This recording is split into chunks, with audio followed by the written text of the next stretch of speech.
Welcome, Dr. Sir. So much. Welcome, sir. Welcome. Over to you, sir. Thank you. Welcome, sir. Welcome, sir. Thank you. Good morning ma'am, ಕೇಳಿಸ್ತಾ ಇದೆಯಾ? ಕೇಳಿಸ್ತಾ ಇದೆ sir. Voice slow ಇದೆಯಾ? Okay, correct ಆಗಿದೆ sir. Okay thank you.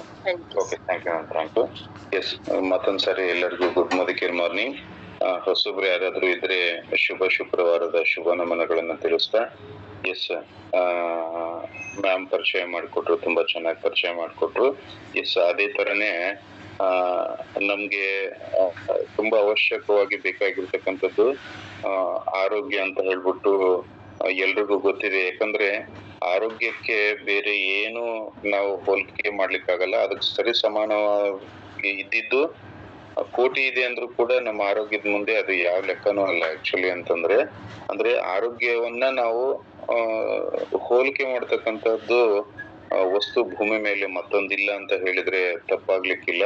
ಅಂದ್ರೆ ಆರೋಗ್ಯವೇ ಸರ್ವಶ್ರೇಷ್ಠ ಅಂತ ಹೇಳ್ಬಿಟ್ಟು ನಾವು ಒಪ್ಲೇಬೇಕಾಗ್ತದೆ. ಹಾಗಾಗಿ ನಾವು ಆರೋಗ್ಯದ ಬಗ್ಗೆ ನಾವು ತಿಳ್ಕೊಳ್ಳೋದು ತುಂಬಾ ಮಹತ್ವ, ಮತ್ತೆ ತುಂಬಾ ಇಂಪಾರ್ಟೆನ್ಸ್ ಕೊಡ್ಲೇಬೇಕು. ಎಸ್, ಹಾಗಾದ್ರೆ ನಮ್ಮ ಜೀವನದಲ್ಲಿ ಎರಡು ಘಟನೆಗಳು ಸಾಮಾನ್ಯವಾಗಿ, ಜೀವನದಲ್ಲಿ ಒಂದು ಹುಟ್ಟು ಮತ್ತೆ ಒಂದು ಸಾವು. ಇದು ಹೇಗಿರುತ್ತೆ ಅಂದ್ರೆ, ಒಂದು ನಾಣ್ಯಕ್ಕೆ ಎರಡು ಮುಖಗಳು ಹೇಗಿರುತ್ತೆ, ಒಂದಕ್ಕೊಂದು ಅಂಟ್ಕೊಂಡೇ ಇರುತ್ತೆ, ಅದನ್ನ ಬಿಡಿಸ್ಲಿಕ್ಕೆ ಆಗಲ್ಲ.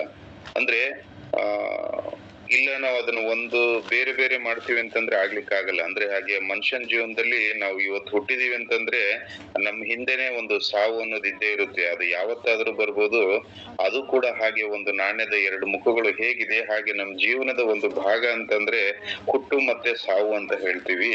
ಆ ಎರಡು ಮಧ್ಯದ ಜೀವನ ಏನಿದೆಯಲ್ಲ, ಅಂದ್ರೆ ಆರೋಗ್ಯಕರ ಜೀವನ ಇದ್ರೆ ಮಾತ್ರ ನಾವು ತೃಪ್ತಿಯಿಂದ ಇರ್ಲಿಕ್ಕಾಗುತ್ತೆ ವಿನಃ ಆರೋಗ್ಯ ಇಲ್ಲ ಅಂತಂದ್ರೆ ನಾವು ತೃಪ್ತಿಯಿಂದ ಜೀವನವನ್ನ ನಡೆಸ್ಲಿಕ್ಕೆ ಆಗಲ್ಲ ಅಂತ ಹೇಳಿಕ್ಕೆ ನಾನು ಬಯಸ್ತೀನಿ. ಎಸ್, ಹಾಗಾದ್ರೆ ಒಂದು ಹುಟ್ಟಿದ ನಂತರ ಒಂದಿನ ಸಾವು ಅಂತ ಇರುತ್ತೆ ಅನ್ನೋದಾದ್ರೆ, ಆ ಸಾವಿನ ಮಧ್ಯದಲ್ಲಿ ನಾವೇನ್ ಬದುಕ್ತೀವಿ ಅದು ಆರೋಗ್ಯಪೂರ್ಣವಾಗಿರ್ಬೇಕು, ಅವಾಗ ಮಾತ್ರ ತೃಪ್ತಿ ಇರುತ್ತೆ. ಎಸ್, ಹಾಗಾದ್ರೆ ಇವತ್ತು ಸಾವು ತುಂಬಾ ಸಂಭವಿಸ್ತಾ ಇದೆ ಕಣ್ಮುಂದೆ. ವಯಸ್ಸಾಗಿರ್ತಕ್ಕಂತಹ ತಾಯಿ ತಂದೆಗಳು, ವಯಸ್ಸಾಗಿರ್ತಕ್ಕಂತಹ ಅಜ್ಜಿಯರು ಚಿಕ್ಕ ಮಕ್ಕಳನ್ನ ಇವತ್ತು ಒಂದು ಶವ ಸಂಸ್ಕಾರ ಮಾಡುವಂತ ಪರಿಸ್ಥಿತಿ, ಅಥವಾ ತಂದೆ ತಾಯಿಗಳು ಮಕ್ಕಳನ್ನ ಶವ ಸಂಸ್ಕಾರ ಮಾಡುವಂತ ಪರಿಸ್ಥಿತಿ ನಮ್ ಕಣ್ಮುಂದೆ ತುಂಬಾ ನಡೀತಾ ಇರುತ್ತೆ. ನಾವು ನೋಡಿದಾಗ ಅದು ಕೊರಳು ಹಿಂಡ್ತಕ್ಕಂತಹ ಸಿಚುವೇಶನ್ ಆಗ್ತಾ ಇರುತ್ತೆ. ಹಾಗಾದ್ರೆ ಸಾವು ಅನ್ನೋದು ಅಷ್ಟೊಂದು ಭಯಾನಕನ? ಸತ್ಯ ಅದು. ನಾವು ಹುಟ್ಟಿದ್ಮೇಲೆ ಒಂದಿನ ಸಾಯ್ತೀವಿ ಅನ್ನೋದು ಎಲ್ಲರಿಗೂ ಗೊತ್ತಿರುತ್ತೆ. ಆದ್ರೆ ಆ ಸಾವು ಬಂದಾಗ ಅವ್ರು ಮನೆಯವ್ರಿಗೆ ಅದನ್ನ ತಡ್ಕೊಳಕ್ ಆಗಲ್ಲ ಅಂತ.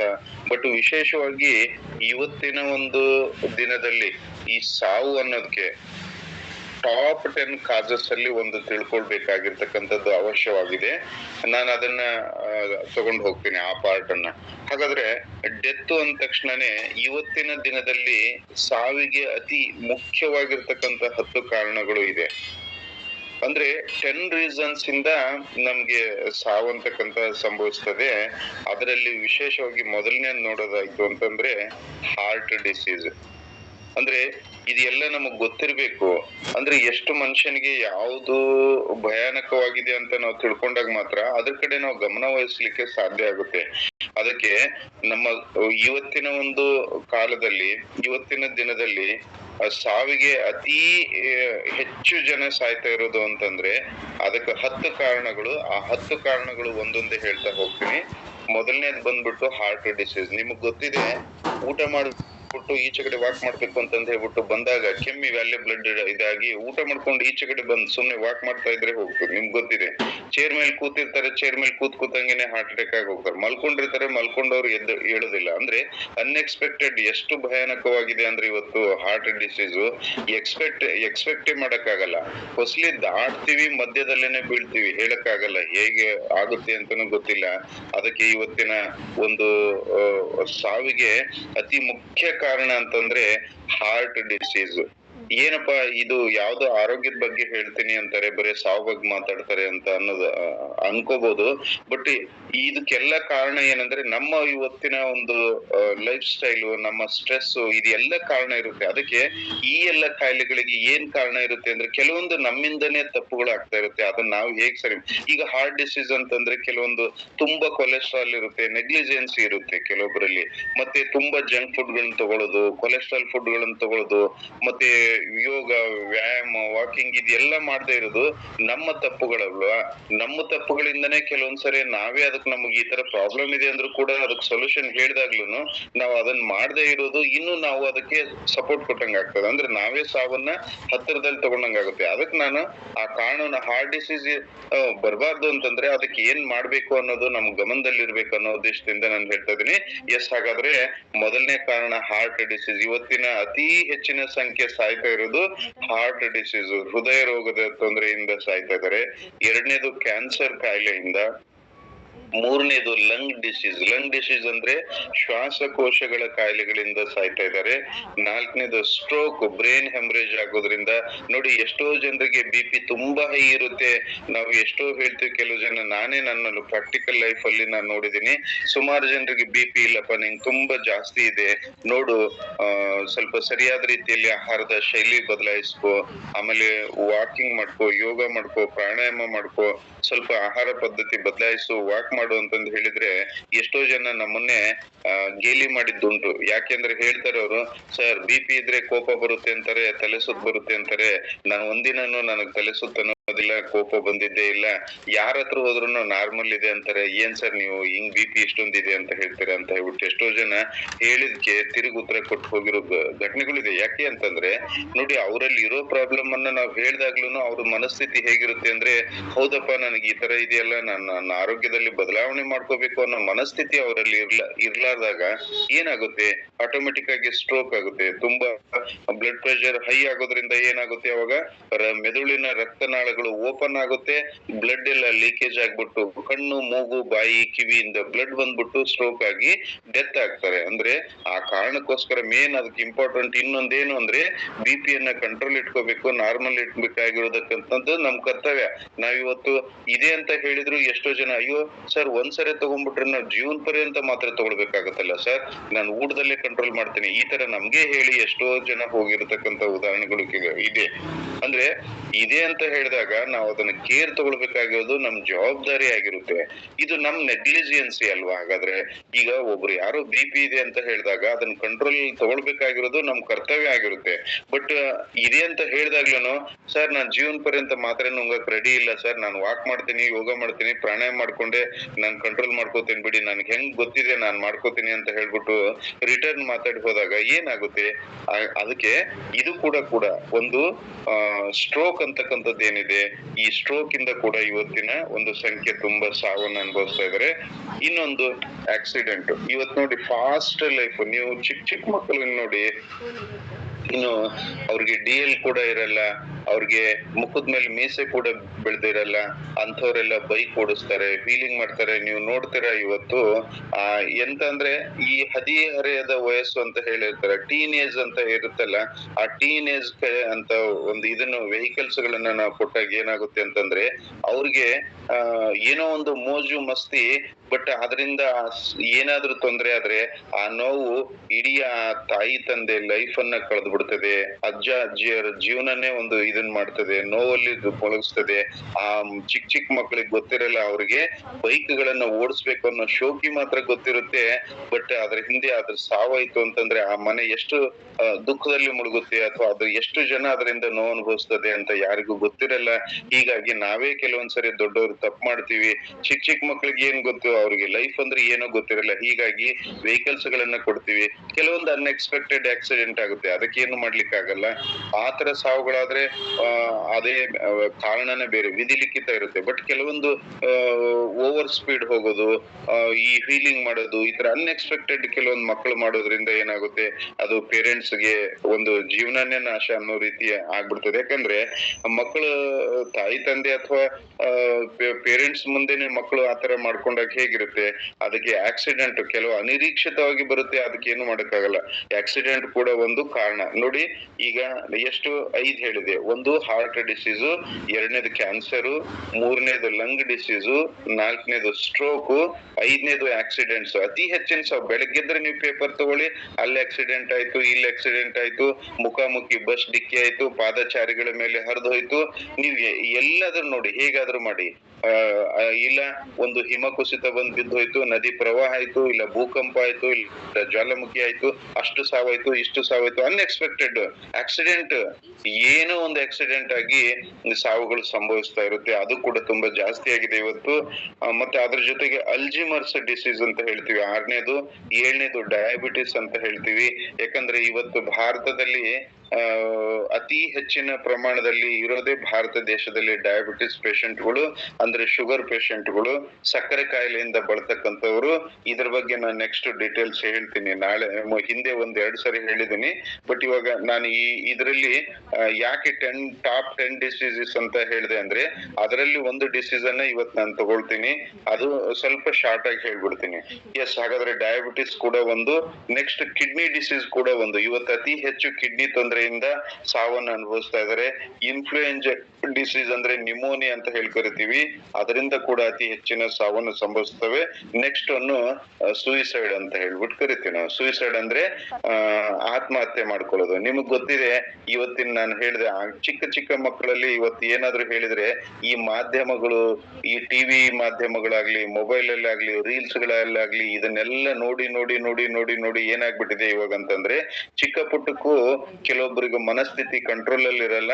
ಮಾತಿಗೆ ಮಾತು ಡೋರ್ ಕ್ಲೋಸ್ ಮಾಡೋದು, ಪಟ್ನಿ ಏನಾದ್ರು ತಗೊಳ್ಳೋದು, ಇಲ್ಲ ಫ್ಯಾನಿಗೆ ನೇಣ್ ಹಾಕೊಳ್ಳೋದು, ಇದೇ ಜಾಸ್ತಿ ಆಗ್ಬಿಟ್ಟಿದೆ. ಈ ಸೂಸೈಡ್ ಮಾಡ್ಕೊಳ್ಳೋ ಸಂಖ್ಯೆ ತುಂಬಾ ಜಾಸ್ತಿ ಆಗಿದೆ. ಅದರಿಂದ ಕೂಡ ಅದು ಕೂಡ ಟಾಪ್ 10 ಇದರಲ್ಲಿ ಒಂದು. ಸಾವಿಗೆ 10 ಕಾರಣಗಳಲ್ಲಿ ಅತಿ ಹೆಚ್ಚು. ನೋಡಿ ನೀವು ದಿನ ಬೆಳಗಿದ್ರೆ ಪೇಪರ್ ನೋಡಿದ್ರೆ, ಟಿವಿ ನ್ಯೂಸ್ ನೋಡಿದ್ರೆ, ಅದು ಕೂಡ ಹೆಡ್ಲೈನ್ಸ್ ಅಲ್ಲೇ ಇರುತ್ತೆ. ಅಲ್ಲಿ ನೇಣ್ ಹಾಕೊಂಡ್ರು, ನವ ವಿವಾಹತೆ ನೇಣ್ ಹಾಕೊಂಡ್ರು, ವರದಕ್ಷಿಣೆ ಕಿರುಕುಳ ಕೊಡ್ತಾ ಇದ್ರು, ಅಲ್ಲಿ ನೇಣ್ ಹಾಕೊಂಡ್ರು, ಮಗು ಫೇಲ್ ಆಗಿದ್ಕೆ ಪೇರೆಂಟ್ಸ್ ಬೈದ್ರು, ಅಲ್ಲಿ ನೇಣ್ ಹಾಕೊಂತು ಮಗು, ಹೀಗೆ ಏನೋ ಮೊಬೈಲ್ ಕೊಡ್ಲಿಲ್ಲ ಹಾಕೋಗ್ಬಿಟ್ಟು ಸೂಸೈಡ್ ಮಾಡ್ಕೊಂತು. ಈ ತರ ನೋಡಿ ನೀವು ಎಷ್ಟು ನ್ಯೂಸ್ ಬರ್ತಾ ಇರುತ್ತೆ ಅಂತಂದ್ರೆ, ಅದು ಕೂಡ ಅತಿ ಹೆಚ್ಚಿನ ಕಾರಣ ಕೂಡ ಸಾವಿಗೆ, ಅತಿ ಹೆಚ್ಚಿನ ಕಾರಣ ಸೂಸೈಡ್ ಕೂಡ. ಎಸ್, ಇನ್ನೊಂದ್ಸರಿ ರಿಪೀಟ್ ಮಾಡ್ತೀನಿ. Heart disease, cancer, lung disease, stroke, accidents, Alzheimer's disease, diabetes, kidney disease, influenza ಮತ್ತೆ ಸೂಸೈಡ್. ಇದು ಇವತ್ತಿನ ಒಂದು ಸಾವಿಗೆ ಅತಿ ಹೆಚ್ಚಿನ ಕಾರಣಗಳು ಅಂತ ಹೇಳ್ಬಿಟ್ಟು ಹೇಳಲಿಕ್ಕೆ ಬಯಸ್ತೀನಿ. ಅದರಲ್ಲಿ ನಮ್ಗೆ ಯಾವ್ದಾದ್ರು ನಾವು ಬದಲಾವಣೆ ಮಾಡ್ಕೊಳಕ್ಕಾಗುತ್ತಾ ಅಂತಂದ್ರೆ, ನಮ್ಮ ಮನಸ್ಥಿತಿ ಮಾಡೋದು ಕೆಲವೊಂದು ಡಿಪೆಂಡ್ ಆಗಿರುತ್ತೆ. ಹಾಗಾಗಿ ಅವುಗಳ ಬಗ್ಗೆ ನಾವು ಸ್ವಲ್ಪ ಜ್ಞಾನ ಇದ್ರೆ ತುಂಬಾ ಒಳ್ಳೇದು ಅಂತ ಹೇಳಲಿಕ್ಕೆ ಬಯಸ್ತೀನಿ. ಎಸ್, ಒಂದು ಹಾಗಾದ್ರೆ ಸಾವಿಗೆ ಇವತ್ತು ಏನು 10 ಕಾರಣಗಳು ಅಂತ ಹೇಳಿದೆ. ಹಾಗಾದ್ರೆ ಅದ್ರ ಮುಂಚಿತವಾಗಿ ನಮಗ್ ಬರ್ತಕ್ಕಂಥದ್ದು, ಹುಟ್ಟು ಸಾವಿನ ಮಧ್ಯದಲ್ಲಿ ಇರ್ತಕ್ಕಂಥದ್ದು ಆರೋಗ್ಯ. ಹಾಗಾದ್ರೆ ಹೆಲ್ತ್ ಅಂತ ಹೇಳ್ಕರಿತೀವಿ. ಹೆಲ್ತ್ ಇಸ್ ವೆಲ್ತ್ ಅಂತ ಹೇಳ್ಕರಿತೀವಿ. ಆರೋಗ್ಯ ಸಂಪತ್ತಿನ ಮುಂದೆ ಬೇರೆ ಯಾವ ಸಂಪತ್ತು ಇಲ್ಲ. ಆರೋಗ್ಯವೇ ಭಾಗ್ಯ, ಸರ್ವಕಾಲಕ್ಕೂ ಸತ್ಯವೆನಿಸಿದ್ದು, ಮನುಷ್ಯನ ಆರೋಗ್ಯದ ಮುಂದೆ ಬೇರೆಲ್ಲವೂ ಶೂನ್ಯ, ಬೇರೆಲ್ಲವೂ ಶೂನ್ಯ. ನೋಡಿ, ಆರೋಗ್ಯವೇ ಭಾಗ್ಯ, ಸರ್ವಕಾಲಕ್ಕೂ ಸತ್ಯ. ಇದನ್ನ ಯಾವ ಕಾಲದಲ್ಲಿ ಆದ್ರೂ ನಾವು ಒಪ್ಕೊಳ್ಳೇಬೇಕು. ಮನುಷ್ಯನ ಆರೋಗ್ಯದ ಮುಂದೆ ಬೇರೆಲ್ಲವೂ ಶೂನ್ಯ. ನೀವು ಹೆಲ್ತ್ ಒಂದಿಲ್ಲ ಅಂತಂದ್ರೆ ಅದ್ರ ಮುಂದೆ ನೀವು ಕೋಟಿ ತಗೊಂಡೋಗಿಟ್ಟು ನೀನ್ ಅನುಭವಿಸು, ಎಂಜಾಯ್ ಮಾಡಂದ್ರೆ ಅವ್ನು ಏನು ಮಾಡಕ್ಕಾಗಲ್ಲ. ನನ್ಗೆ ಆರೋಗ್ಯ ಚೆನ್ನಾಗ್ ಆಗ್ಬಿಟ್ಟು ನಾನ್ ಮುಂಚೆ ತರ ಆಗ್ಬಿಟ್ರೆ ಸಾಕಪ್ಪ, ನನ್ಗೆ ಯಾವ ದುಡ್ಡು ಬೇಡ, ಬಂಗಾರ ಬೇಡ, ಒಡವೆ ಬೇಡ, ನಾನ್ ಮುಂಚೆ ತರ ಆಗ್ಬಿಟ್ರೆ ಸಾಕು ಅನ್ನೋದೊಂದ್ ಮನಸ್ಥಿತಿಯಲ್ಲಿ ಇರುತ್ತೆ ವಿನಃ, ನೀವು ಅವ್ನಿಗೆ ಏನ್ ಕೊಟ್ರು ಅವಾಗ ಯಾವ್ದು ಅವ್ನು ತಗೊಳಕ್ಕೆ ರೆಡಿ ಇರಲ್ಲ. ಯಾಕಂದ್ರೆ ಅವ್ನಿಗೆ ಗೊತ್ತಾಗಿರುತ್ತೆ ಕಾಯಿಲೆ ಬಿದ್ಮೇಲೆ ಆರೋಗ್ಯದ ಮುಂದೆ ಈ ಪ್ರಪಂಚದಲ್ಲಿ ಇರ್ತಕ್ಕಂತ ವಜ್ರ ವೈಡೂರ್ಯಗಳು ಅದು ಯಾವ್ದಕ್ಕೂ ಸಮನ ಆಗೋದಿಲ್ಲ. ಅದಕ್ಕೆ ಹೆಲ್ತ್ ಇಸ್ ವೆಲ್ತ್, ಆರೋಗ್ಯ ಸಂಪತ್ತಿಗೆ ಬೇರೆ ನಾವು ಹೋಲಿಕೆ ಮಾಡ್ಲಿಕ್ಕಾಗಲ್ಲ. ಹಾಗಾದ್ರೆ ಆರೋಗ್ಯವೇ ನಮಗೆ ಭಾಗ್ಯ. ಹಾಗಾದ್ರೆ ಆರೋಗ್ಯವನ್ನ ನಾವು ಚೆನ್ನಾಗಿ ಇಟ್ಕೊಳ್ಬೇಕಾಗಿರೋದು ನಮ್ಮ ಆದ್ಯ ಕರ್ತವ್ಯವಾಗಿದೆ. ಭೂಮಿ ಮೇಲೆ ದೇವರು ನಮ್ಮನ್ನ ಸೃಷ್ಟಿಸಿ ನಮಗೆ ಒಂದು ಜೀವನ ಅಂತ ರೂಪಿಸಿದಾನೆ. ಹಾಗಾದ್ರೆ ಅವನು ಕೊಟ್ಟಿರ್ತಕ್ಕಂಥ ಒಂದು ಜೀವನ ನಾವು ಭೂಮಿ ಮೇಲೆ ಅರ್ಥ ಮಾಡ್ಕೊಂಡು ನಾವು ಹೇಗ್ ಬದುಕ್ಬೇಕು, ಹಾಗೆ ಬದುಕಿದ್ರೆ ಮಾತ್ರ ನಮಗೆ ಸಾರ್ಥಕತೆ ಸಿಗುತ್ತೆ. ಇಲ್ಲಂದ್ರೆ ನಾವು ಹಲವಾರು ಕಾಯಿಲೆಯಿಂದ ನರಳಿ ನರಳಿ ನರಳಿ ನರಳಿ ಸಾಯ್ಬೇಕಾಗುತ್ತೆ. ಇದು ನಮ್ಮ ಪಾಪ ಕೃತ್ಯದಿಂದ ನಮ್ಮ ಕರ್ಮ ಫಲವನ್ನ ನಾವು ಅನುಭವಿಸ್ಬೇಕಾಗುತ್ತೆ. ಇದು ಕಟು ಸತ್ಯ. Yes, diabetes. ಹಾಗಾದ್ರೆ ಈಗ ನಮ್ಮ ಆರೋಗ್ಯವನ್ನ ಚೆನ್ನಾಗಿ ಇಟ್ಕೋಬೇಕು ಅಂತಂದ್ರೆ ಹಾಗಾದ್ರೆ ಡಯಾಬಿಟಿಸ್ ಬಂದ್ರೆ ಏನ್ ಮಾಡ್ಬೇಕು? ನೋಡಿ, ಡಯಾಬಿಟಿಸ್ ಅಂತಕ್ಕಂಥದ್ದು ಕೂಡ ಒಂದು ಸಾವಿಗೆ ಅತಿ ಹೆಚ್ಚಿನ ಕಾರಣ ಅಲ್ವಾ? ಎಸ್, ಡಯಾಬಿಟಿಸ್ ಅಥವಾ ಮಧುಮೇಹ ಭಾರತೀಯರನ್ನು ಇನ್ನಿಲ್ಲದಂತೆ ಕಾಡುತ್ತಿದೆ. ಮೊದಲು ವಯಸ್ಸು ಆದವರನ್ನು ಕಾಡುತ್ತಿದ್ದ ಈ ಕಾಯಿಲೆಗೆ ಈಗ ಹದಿಹರೆಯದವರು, ಚಿಕ್ಕ ಮಕ್ಕಳು ಕೂಡ ಬಲಿಯಾಗುತ್ತಿದ್ದಾರೆ. ನೋಡಿ, ಚಿಕ್ಕ ಚಿಕ್ಕ ಮಕ್ಕಳನ್ನ ಡಯಾಬಿಟಿಸ್ ಸೆಂಟರ್ಗಳಲ್ಲಿ ನೀವು ಹೋಗಿ ನೋಡಿ ಒಂದ್ಸರಿ. ಚಿಕ್ಕ ಮಕ್ಕಳನ್ನ ಎತ್ಕೊಂಡ್ ಬಂದಿರ್ತಾರೆ ಪೇರೆಂಟ್ಸ್ ಗಳನ್ನ. ಆ ಮಕ್ಕಳಿಗೆ ಇನ್ಸುಲಿನ್ ಚುಚ್ಚಬೇಕಾಗುತ್ತೆ ದಿನ ಕಣ್ಮುಂದೆ. ಆ ಮಕ್ಕಳಿಗೆ ಅಪ್ಪ ಅಮ್ಮ ಇಂಜೆಕ್ಷನ್ ಚುಚ್ಚಬೇಕಾದ್ರೆ ಎಷ್ಟು ನೋವಾಗ್ಬೋದು ಯೋಚನೆ ಮಾಡಿ ನೋಡಿ ಒಂದ್ಸರಿ. ಡಯಾಬಿಟಿಸ್ ಸೆಂಟರ್, ಮಕ್ಕಳದ್ದು ಎಲ್ಲಾದ್ರೂ ಡಯಾಬಿಟಿಸ್ ಸೆಂಟರ್ ಇದ್ರೆ ಹೋಗಿ ನೋಡಿ. ದೊಡ್ಡವ್ರಿಗೆ ಕಾಮನ್ ಆಗಿದೆ, ಅದು ಬಿಟ್ಬಿಡಿ. ಮಕ್ಕಳದು ಒಂದು ಇದು ಡಯಾಬಿಟಿಸ್ ಸೆಂಟರ್ ಗಳಲ್ಲಿ ಹೋಗಿ ನೋಡಿ. ಪುಟ್ಟ ಕಂದಗಳಿಗೆ ಬೆಳಗಿದ್ರೆ ಒಂದು ಇನ್ಸುಲಿನ್ ಇಂಜೆಕ್ಷನ್ ಚುಚ್ತಾರೆ. ಎಷ್ಟು ಭಯಾನಕ ಅನ್ಸುತ್ತೆ. ಅದಕ್ಕೆ ಇವ ಡಯಾಬಿಟಿಸ್ ಅಂತಕ್ಕಂಥದ್ದು ಅಷ್ಟು ಒಂದು ಮುಂಚೆ ಬರೀ ವಯಸ್ಸಾದವ್ರನ್ನ ಮಾತ್ರ ಕಾಡ್ತಾ ಇತ್ತು, ಬಟ್ ಈಗ ಚಿಕ್ಕ ಮಕ್ಕಳು ಕೂಡ ಅದಕ್ಕೆ ಬಲಿ ಆಗ್ತಾ ಇದ್ದಾರೆ.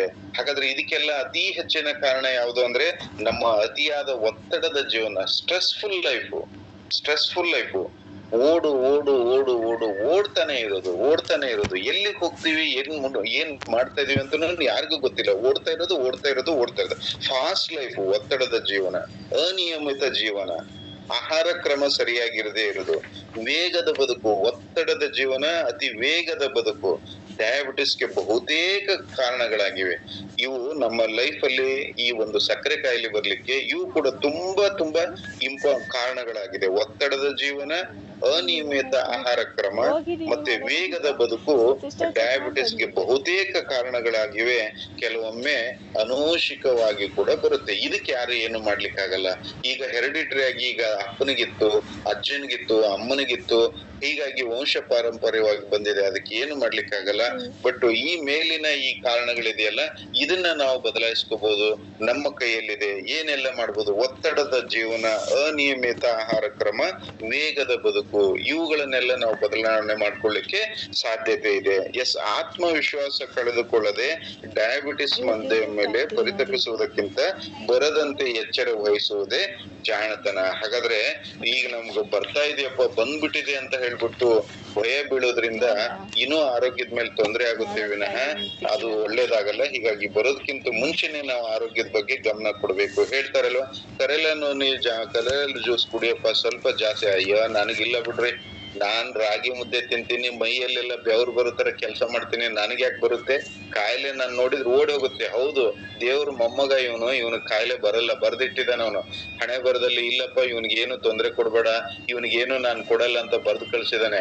ನಾವೇ ಹೇಳುವಾಗ ನಮ್ಮನ್ನೇ ಗೇಲಿ ಮಾಡ್ತಾರೆ. ಅಪ್ಪ, ವಯಸ್ಸಾಗಿರ್ತಕ್ಕಂತಹ ಅಜ್ಜಿ ಅಂದ್ರು, ತಾತಂದ್ರು ಇವತ್ತು ನಿನ್ನ ಕುಣಿಗ್ ಹೋಗೋರಿಗೆ, ಶುಗರ್ ಬಂದವ್ರಿಗೆ ಹೆಂಗ್ ಮಾತ್ರೆ ತಗೋಬೇಕಂತಾನು ಗೊತ್ತಾಗಲ್ಲ. ನಿನಗ್ ಬರ್ದೇ ಇರುತ್ತ, ನೀನ್ ಕರೆಕ್ಟ್ ಆಗಿ ಬಿಡಿ ಸರ್, ನಮ್ಮ ವಂಶದಲ್ಲಿ ಯಾರಿಗೂ ಇಲ್ಲ, ಅದು ಹೆಂಗ್ ಬಂದ್ಬಿಡ್ತದ ನಮ್ಮ ವಂಶಕ್ಕೆ?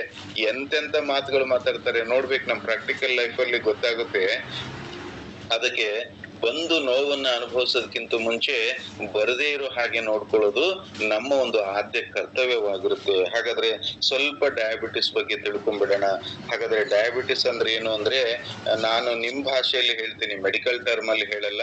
ರಕ್ತದಲ್ಲಿರ್ತಕ್ಕಂತಹ ಸಕ್ಕರೆ ಪ್ರಮಾಣ ಜಾಸ್ತಿ ಆದ್ರೆ ಅದಕ್ಕೆ ನಾವೇನ್ ಹೇಳ್ತೀವಿ ಅಂತಂದ್ರೆ ಡಯಾಬಿಟಿಸ್ ಅಂತ ಹೇಳಿ ಕರಿತೀವಿ. ಡಯಾಬಿಟಿಸ್ ಅಲ್ಲಿ ಈಗ ನಿಮ್ಗೆ ಗೊತ್ತಿರುತ್ತೆ, ಸುಮ್ನೆ ಒಂದು ಬ್ಲಡ್ ತಗೊಂಡು ಈ ತರ ಚೆಕ್ ಮಾಡಿದಾಗ ಶುಗರ್ ಜಾಸ್ತಿ ಇದೆ ಅಂತ ಹೇಳ್ತಾರಲ್ವಾ, ಅಂದ್ರೆ ಅಲ್ಲಿ ರಕ್ತದಲ್ಲಿ ಸಕ್ಕರೆ ಪ್ರಮಾಣ ಜಾಸ್ತಿ ಆಗೋದಕ್ಕೆ ನಾವ್ ಏನ್ ಹೇಳ್ತೀವಿ ಅಂತಂದ್ರೆ ಅದು ಶುಗರ್ ಜಾಸ್ತಿ ಆಗಿದೆ, ಶುಗರ್ ಇದೆ ಅಂತ ಹೇಳ್ಬಿಟ್ಟು ಹೇಳ್ತೀವಿ. ಎಸ್, ಹಾಗಾದ್ರೆ ಡಯಾಬಿಟಿಸ್ ಅಲ್ಲಿ ಎಷ್ಟು ಪ್ರಕಾರ ಅಂತ ಹೇಳ್ಬೇಕಾದ್ರೆ 3 ಪ್ರಕಾರ ಇದೆ ಡಯಾಬಿಟಿಸ್ ಅಲ್ಲಿ. ಒಂದು ಡಯಾಬಿಟಿಸ್ ಟೈಪ್ 1 ಅಂತ ಹೇಳಿ ಕರಿತೀವಿ, ಟೈಪ್ 2 ಅಂತ ಹೇಳಿ ಕರಿತೀವಿ, 3ನೇದು ಗೆಸ್ಟೇಷನಲ್ ಡಯಾಬಿಟಿಸ್ ಅಂತ ಹೇಳಿ ಕರಿತೀವಿ. ತುಂಬಾ ಇಂಪಾರ್ಟೆಂಟ್, ಸ್ವಲ್ಪ ಗಮನ ಇಟ್ಕೊಂಡು ಕೇಳಿ. ನಾನು ಹಂಗೆ ಕ್ಲೀನ್ ಆಗಿ ಒಂದೊಂದು ಪಾಯಿಂಟ್ ಆಗಿ ಹೇಳ್ತಾ ಹೋಗ್ತೀನಿ. ಎಸ್, ಹಾಗಾದ್ರೆ ಟೈಪ್ 1 ಡಯಾಬಿಟಿಸ್, ಟೈಪ್ 2 ಡಯಾಬಿಟಿಸ್ ಮತ್ತೆ 3ನೇದು ಗೆಸ್ಟೇಷನಲ್ ಡಯಾಬಿಟಿಸ್. ಟೈಪ್ 1 ಡಯಾಬಿಟಿಸ್ ಅಲ್ಲಿ ಏನಾಗುತ್ತೆ ಅಂತಂದ್ರೆ, body does not produce enough insulin, ಅಂದ್ರೆ ನಮ್ಮ ದೇಹದಲ್ಲಿ ಇನ್ಸುಲಿನ್ ಉತ್ಪತ್ತಿನೇ ಆಗಲ್ಲ. ಅವಾಗ ಏನ್ ಮಾಡ್ತೀವಿ ಅಂತಂದ್ರೆ ಹೊರಗಿನಿಂದ ನಾವು ಇನ್ಸುಲಿನ್ ಇಂಜೆಕ್ಷನ್ನೇ ಕೊಡ್ಬೇಕು. ಇದು ಟೈಪ್ 1 ಡಯಾಬಿಟಿಸ್. ಇಲ್ಲ, ಇದ್ರಲ್ಲಿ ನಾನು ಮಾತ್ರೆ ತಗೋತೀನಿ, ಇನ್ಸುಲಿನ್ ತಗೊಳ್ಳಲ್ಲ ಅಂದ್ರೆ ಯಾವುದೇ ಕಾರಣಕ್ಕೂ ಆಗಲ್ಲ. ಯಾಕಂದ್ರೆ ದೇಹದಲ್ಲಿ ಇನ್ಸುಲಿನ್ ಉತ್ಪತ್ತಿನೇ ಆಗದೆ ಕಾರಣದಿಂದ ಅಲ್ಲಿ ಹೊರಗಿಂದನೇ ನಾವು ಇನ್ಸುಲಿನ್ ಇಂಜೆಕ್ಟ್ ಇಂಜೆಕ್ಷನ್ ಮೂಲಕ ಕೊಡಬೇಕಾಗ್ತದೆ. ಇದು ಟೈಪ್ 1 ಡಯಾಬಿಟಿಸ್ ಅಂತ ಹೇಳಿ ಕರಿತೀವಿ. ಟೈಪ್ 2 ಡಯಾಬಿಟಿಸ್ ಅಂದ್ರೆ body produces insulin but cannot use well.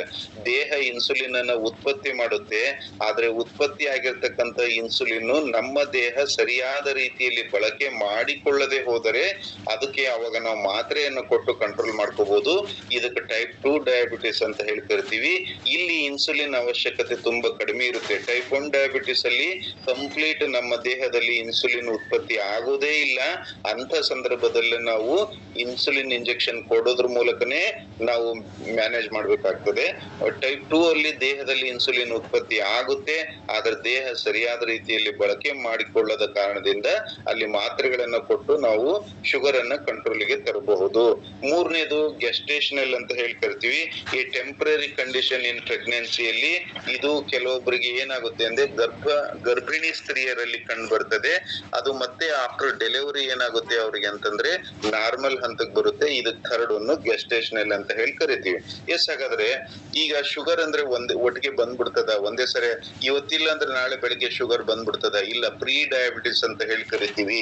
Pre diabetes ಅಂದ್ರೆ ಫಾಸ್ಟಿಂಗ್ ಶುಗರ್ ಲೆವೆಲ್ 100ರಿಂದ 125 ಬಂದಾಗ, ರ್ಯಾಂಡಮ್ ಶುಗರು ನಮ್ಗೆ 140ರಿಂದ 199 ಬಂದಾಗ ನಮಗ ಗಂಟೆ ಬಾರಿಸ್ತದೆ. ಈ ಒಂದು ಎವರೇಜ್ ಕಂಡು ಬಂದಾಗ ಮುಂದೆ ನಿಮಗ್ ಶುಗರ್ ಬರಬಹುದು ಅಂತ ಲಕ್ಷಣ ಹೇಳ್ಕೊಡ್ತದೆ.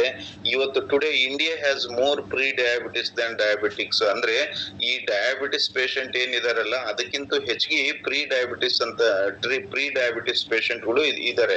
ಅಂದ್ರೆ ಅವ್ರಿಗೆ ಮುಂದೆ ಬಂದೇ ಬರುತ್ತೆ ಅಂತ ಗೊತ್ತಿರುತ್ತೆ, ಆದ್ರೂ ಅವ್ರು ಹೇಳಿದ್ರೆ ನೆಗ್ಲೆಕ್ಟ್ ಮಾಡ್ತಾರೆ. Over 50% of people suffering for unawaring. ಅಂದ್ರೆ ಎಷ್ಟೋ ಜನರಿಗೆ ಲಕ್ಷಣಗಳು ಇರುತ್ತೆ, ಕೆಲವೊಬ್ಬರಿಗೆ ಅವರು ಅದ್ರ ಬಗ್ಗೆ ಗೊತ್ತು ಮಾಡ್ಕೊಳಕ್ಕೂ ಹೋಗಲ್ಲ. ಅವ್ರು ಹೇಳ್ತಾರೆ, ನಾನ್ ಎಷ್ಟೋ ಜನರಿಗೆ ಹೇಳ್ತೀನಿ ನನ್ನ ಪ್ರಾಕ್ಟಿಕಲ್ ಲೈಫ್ ಅಲ್ಲಿ, ಅಪ್ಪ ಏನಪ್ಪ ನಿನ್ಗೆ ಈ ತರ ಎಲ್ಲ ಸಿಂಪ್ಟಮ್ಸ್ ಇದೆ, ಒಂದ್ಸರಿ ಶುಗರ್ ಇದೆ ಅನ್ನೋ ಚೆಕ್ ಮಾಡ್ಕೊಂಡ್ಬಿಡ ಅನ್ಬಿಡು ಅಂತಂದ್ರೆ ಏನಂತಾರೆ ಗೊತ್ತಾ? ಸರ್ ಅದು ಇದೆ ಅಂತ ಅಂದ್ಬಿಟ್ರೆ ಮನ್ಸಿಗೆ ತುಂಬಾ ಟೆನ್ಷನ್ ಆಗ್ಬಿಡ್ತದೆ ಸರ್, ಅದು ಇದೆಯೋ ಇಲ್ಲೋ ಬೇಡ ಬಿಟ್ಟಾಕಿ ಹೋಗ್ಲಿ, ಇದ್ರು ಮತ್ ಇದೆ ಅಂತ ಗೊತ್ತಾಗ್ಬಿಟ್ರೆ ತುಂಬಾ ಮನ್ಸಿಗೆ ದಿನ ಕೊರಿತ. ಅರೆ ಇದೆ ಅಂತ ಗೊತ್ತಾದ್ರೆ ನಿನ್ಗೆ ಒಂದೊಂದೇ ಆರ್ಗನ್ ಡ್ಯಾಮೇಜ್ ಮಾಡ್ಕೊಂಡು ಹೋಗಿ ನೀನ್ ಸತ್ತೋಗ್ತೀಯ ಅಂತಂದ್ರೆ ಸಾವೇ ನೀನೇ ಹತ್ರದಲ್ಲಿ ತಗೋತೀಯ ಅಂತ ಹೇಳಿದ್ರು ಕೂಡ ಅವರು ಇಲ್ಲ ಅಂತಂದ್ರೆ ಹೆಂಗೋ ಎಷ್ಟೋ ಜನ ಹೇಳ್ತಾರೆ, ಅದು ಗೊತ್ತು ಮಾಡ್ಕೊಳಕ್ಕೂ ರೆಡಿ ಇರಲ್ಲ. ಅದಕ್ಕೆ ಹೀಗೆ ನಮ್ಮ ಭಾರತ ದೇಶದಲ್ಲಿ 50% ಗಿಂತ ಜಾಸ್ತಿ, 100 ಜನರಲ್ಲಿ 50 ಜನಕ್ಕಿಂತ ಹೆಚ್ಚಿಗೆ ಅವ್ರಿಗೆ ಗೊತ್ತಾಗ್ಲಾರ್ದಂಗೆನೆ ಅವ್ರು ಅದರಿಂದ ಸಫರ್ ಆಗ್ತಾ ಇದ್ದಾರೆ ಅಂತ ಒಂದು ಜಾಸ್ತಿ ಇದೆ. If not controlled timely can lead diabetes. ಅದನ್ನ ಸರಿಯಾದ ಟೈಮ್ಗೆ ಕಡಿಮೆ ಮಾಡ್ಲಿಲ್ಲ, ಕಂಟ್ರೋಲ್ ಮಾಡ್ಕೊಂಡಿಲ್ಲ ಅಂದ್ರೆ 100% ಡಯಾಬಿಟಿಸ್ ಅವ್ರಿಗೆ ಬರುತ್ತೆ. ಹಾಗಾದ್ರೆ ಸಿಂಪ್ಟಮ್ಸ್ ಆಫ್ ಡಯಾಬಿಟಿಸ್, ಹಾಗಾದ್ರೆ ಏನೇನ್ ಲಕ್ಷಣಗಳು ಇರುತ್ತೆ ಡಯಾಬಿಟಿಸ್ ಅಲ್ಲಿ ಅಂದ್ರೆ, ಡಯಾಬಿಟಿಸ್ ಈಗ ಪ್ರೀ ಡಯಾಬಿಟಿಸ್ ಆಗ್ಲಿ ಅಥವಾ ಡಯಾಬಿಟಿಸ್ ಪೇಷಂಟ್ ಗಳಿಗೆ ಫ್ರೀಕ್ವೆಂಟ್ ಯೂರಿನೇಷನ್, ಅತಿ ಹೆಚ್ಚಿನ ಮೂತ್ರ ವಿಸರ್ಜನೆ ಆಗ್ತಾ ಇರ್ತಾರೆ. ಪದೇ ರಿಸರ್ಚ್ ಹೋಗ್ತಾನೆ ಇರ್ತಾರೆ. ಇವನ್ ರಾತ್ರಿ ಕೂಡ ಅವ್ರು ನಿದ್ರೆ ಮಾಡಕ್ಕೂ ಆಗಲ್ಲ ಸರಿಗೆ, ಮಧ್ಯದಲ್ಲಿ ಎಚ್ಚರಾಗಿ ಹೋಗ್ತಾನೆ ಇರ್ತಾರೆ ರಿಸರ್ಚ್. ಫ್ರೀಕ್ವೆಂಟ್ ಯೂರಿನೇಷನ್, ಅತಿ ಹೆಚ್ಚಿನ ಮೂತ್ರ ಆಗುತ್ತೆ. ಎಕ್ಸೆಸಿವ್ ಥರ್ಸ್ಟ್, ಹಸಿವು ಜಾಸ್ತಿ ಆಗುತ್ತೆ. ಅವ್ರು ಊಟ ಮಾಡಿದಷ್ಟು ಇನ್ನು ಬೇಕು. ನೋಡಿದ್ರೆ ಈಟ್ ಸಣ್ಣ ಇರ್ತಾರೆ, ಏನಪ್ಪ 2 ತಟ್ಟೆ 3 ತಟ್ಟೆ ತಿಂತಾರೆ, ಎಲ್ಲಿ ಹೋಗುತ್ತೆ ಅವ್ನ ಹೊಟ್ಟೆ ಎಷ್ಟಿದೆ ತಿನ್ನಕ್ಕೆ ಅಂತ ಹೇಳ್ಬಿಟ್ಟು ಕೆಲವು ಜನ ತಮಾಷೆ ಮಾಡ್ತಾರೆ, ತಿಂತಾರೆ. ಅತಿ ಹೆಚ್ಚಿನ ಒಂದು ಹಸಿವು ಆಗುತ್ತೆ. ಥರ್ಸ್ಟ್ ಆಗುತ್ತೆ, ನೀರಡಿಕೆ ಆಗುತ್ತೆ. ಥರ್ಸ್ಟ್ ಅಂದ್ರೆ ಬಾಯಾರಿಕೆ ಆಗುತ್ತೆ. ಪದೇ ನೈಟ್ ಎಲ್ಲ ಕೂಡ ರೀಸಸ್ ಗೆದ್ದಾಗ ಕೂಡ ಮತ್ತೆ ನೀರ್ ಕುಡಿಬೇಕು ಅನ್ಸುತ್ತೆ, ಮತ್ತೆ ರೀಸಸ್ ಹೋಗ್ತಾರೆ. ಹಂಗೆ ಅತಿ ಹೆಚ್ಚಿನ ಹಸಿವು ಆಗುತ್ತೆ, ಮತ್ತೆ ಅತಿ ಹೆಚ್ಚಿನ ಬಾಯಾರಿಕೆ ಕೂಡ ಆಗುತ್ತೆ. ವೇಟ್ ಲಾಸ್ ಆಗುತ್ತೆ. ಯಾರು ಗೊತ್ತು ಮಾಡ್ಕೊಳ್ದೆ ಇದ್ರೆ ತುಂಬಾ ಹೆಚ್ಚಿಗೆ ಶುಗರ್ ಆಗೋದ್ರಿಂದ ಆಟೋಮೆಟಿಕ್ ಆಗಿ ತುಂಬಾ ಬೇಗನೆ ಅವ್ರಿಗೆ ವೇಟ್ ಲಾಸ್ ಆಗುತ್ತೆ. ಅವ್ರು ಅದನ್ನ ಗೊತ್ತು ಮಾಡ್ಕೊಳಕ್ಕೂ ಹೋಗಲ್ಲ. ಯಾಕೆ ನನ್ ತೂಕ ಕಡಿಮೆ ಆಗಿದೆ, ಯಾಕೆ ನನ್ ಸಣ್ಣ ಅದೇ ಸಡನ್ ಆಗಿ ಅಂತ ಅವ್ರು ನೋಡ್ಕೊಳಕ್ಕೂ ಹೋಗಲ್ಲ. ಮತ್ತೆ ಟೈರ್ಡ್ನೆಸ್ ಆಗುತ್ತೆ, ತುಂಬಾ ಅವ್ರಿಗೆ ಆಯಾಸ ತರ ಆಗುತ್ತೆ. ನಡಿಲಿಕ್ಕೆ ಹೋದ್ರೆ ಏನೋ ಸುಸ್ತು ತರ ಆಗುತ್ತೆ, ಕಾಲೆಲ್ಲ ಸೋತೋದಂಗ ಆಗ್ತದೆ. Lack of interest and concentration, ಅವ್ರಿಗೆ ಯಾವ ಕೆಲಸ ಮಾಡ್ಲಿಕ್ಕೂ ಆಸಕ್ತಿ ಇರಲ್ಲ, ಮತ್ತೆ ಒಂದು ಏಕಾಗ್ರತೆ ಅನ್ನೋದಿರಲ್ಲ. ಅದನ್ನ ನಾನು ತುಂಬಾ ಇಂಟ್ರೆಸ್ಟ್ ಇಂದ ಕೆಲಸ ಮಾಡ್ಬೇಕು ಅನ್ನೋದವ್ರು ಇದ್ರಲ್ಲಿ ಇರೋದಿಲ್ಲ. Numbness in the hands and feet, ಕೈ ಮತ್ತೆ ಕಾಲುಗಳಲ್ಲಿ ಒಂಥರ ನಮ್ನೆಸ್ ತರ ಇರುತ್ತೆ. ಅದ್ರ ಜೊತೆಗೆ ಬ್ಲರ್ಡ್ ವಿಷನ್, ದೃಷ್ಟಿ ಮಂದ ಆಗುತ್ತೆ, ಮತ್ತೆ ಫ್ರೀಕ್ವೆಂಟ್ ಇನ್ಫೆಕ್ಷನ್ಸ್, ಅವ್ರಿಗೆ ಯೂರಿನ್ ಇನ್ಫೆಕ್ಷನ್ ಆಗ್ಲಿ, ಸ್ಕಿನ್ ಇನ್ಫೆಕ್ಷನ್ ಆಗ್ಲಿ, ಅಥವಾ ಬೇರೆ ಏನೋ ಇನ್ಫೆಕ್ಷನ್ ಆದ್ರೂ ಕೂಡ ಅತಿ ಬೇಗ ರಿಪೀಟ್ ಆಗ್ತಾನೆ ಇರುತ್ತೆ. ಮತ್ತೆ ಸ್ಲೋ ಹೀಲಿಂಗ್ ವೂಂಡ್ಸ್. ಹೇಳ್ತಾರೆ ಗಾಯ ನನಗಾದ್ರೆ ವಾಸನೆ ಆಗಲ್ಲ ಸರ್, ನನ್ಗೆ ಸಿಹಿ ಮೈ, ಇಲ್ಲಪ್ಪ ಶುಗರ್ ಇದೆ ನೋಡಿದ್ರೆ ಶುಗರ್ ಇಲ್ಲ ಸರ್ ನನ್ಗೆ ಸಿಹಿ ಮೈ ನಂದು ಅಂತಂದ್ ಹೇಳ್ಬಿಟ್ಟು ಹೇಳ್ತಾರೆ ಎಷ್ಟೋ ಜನ.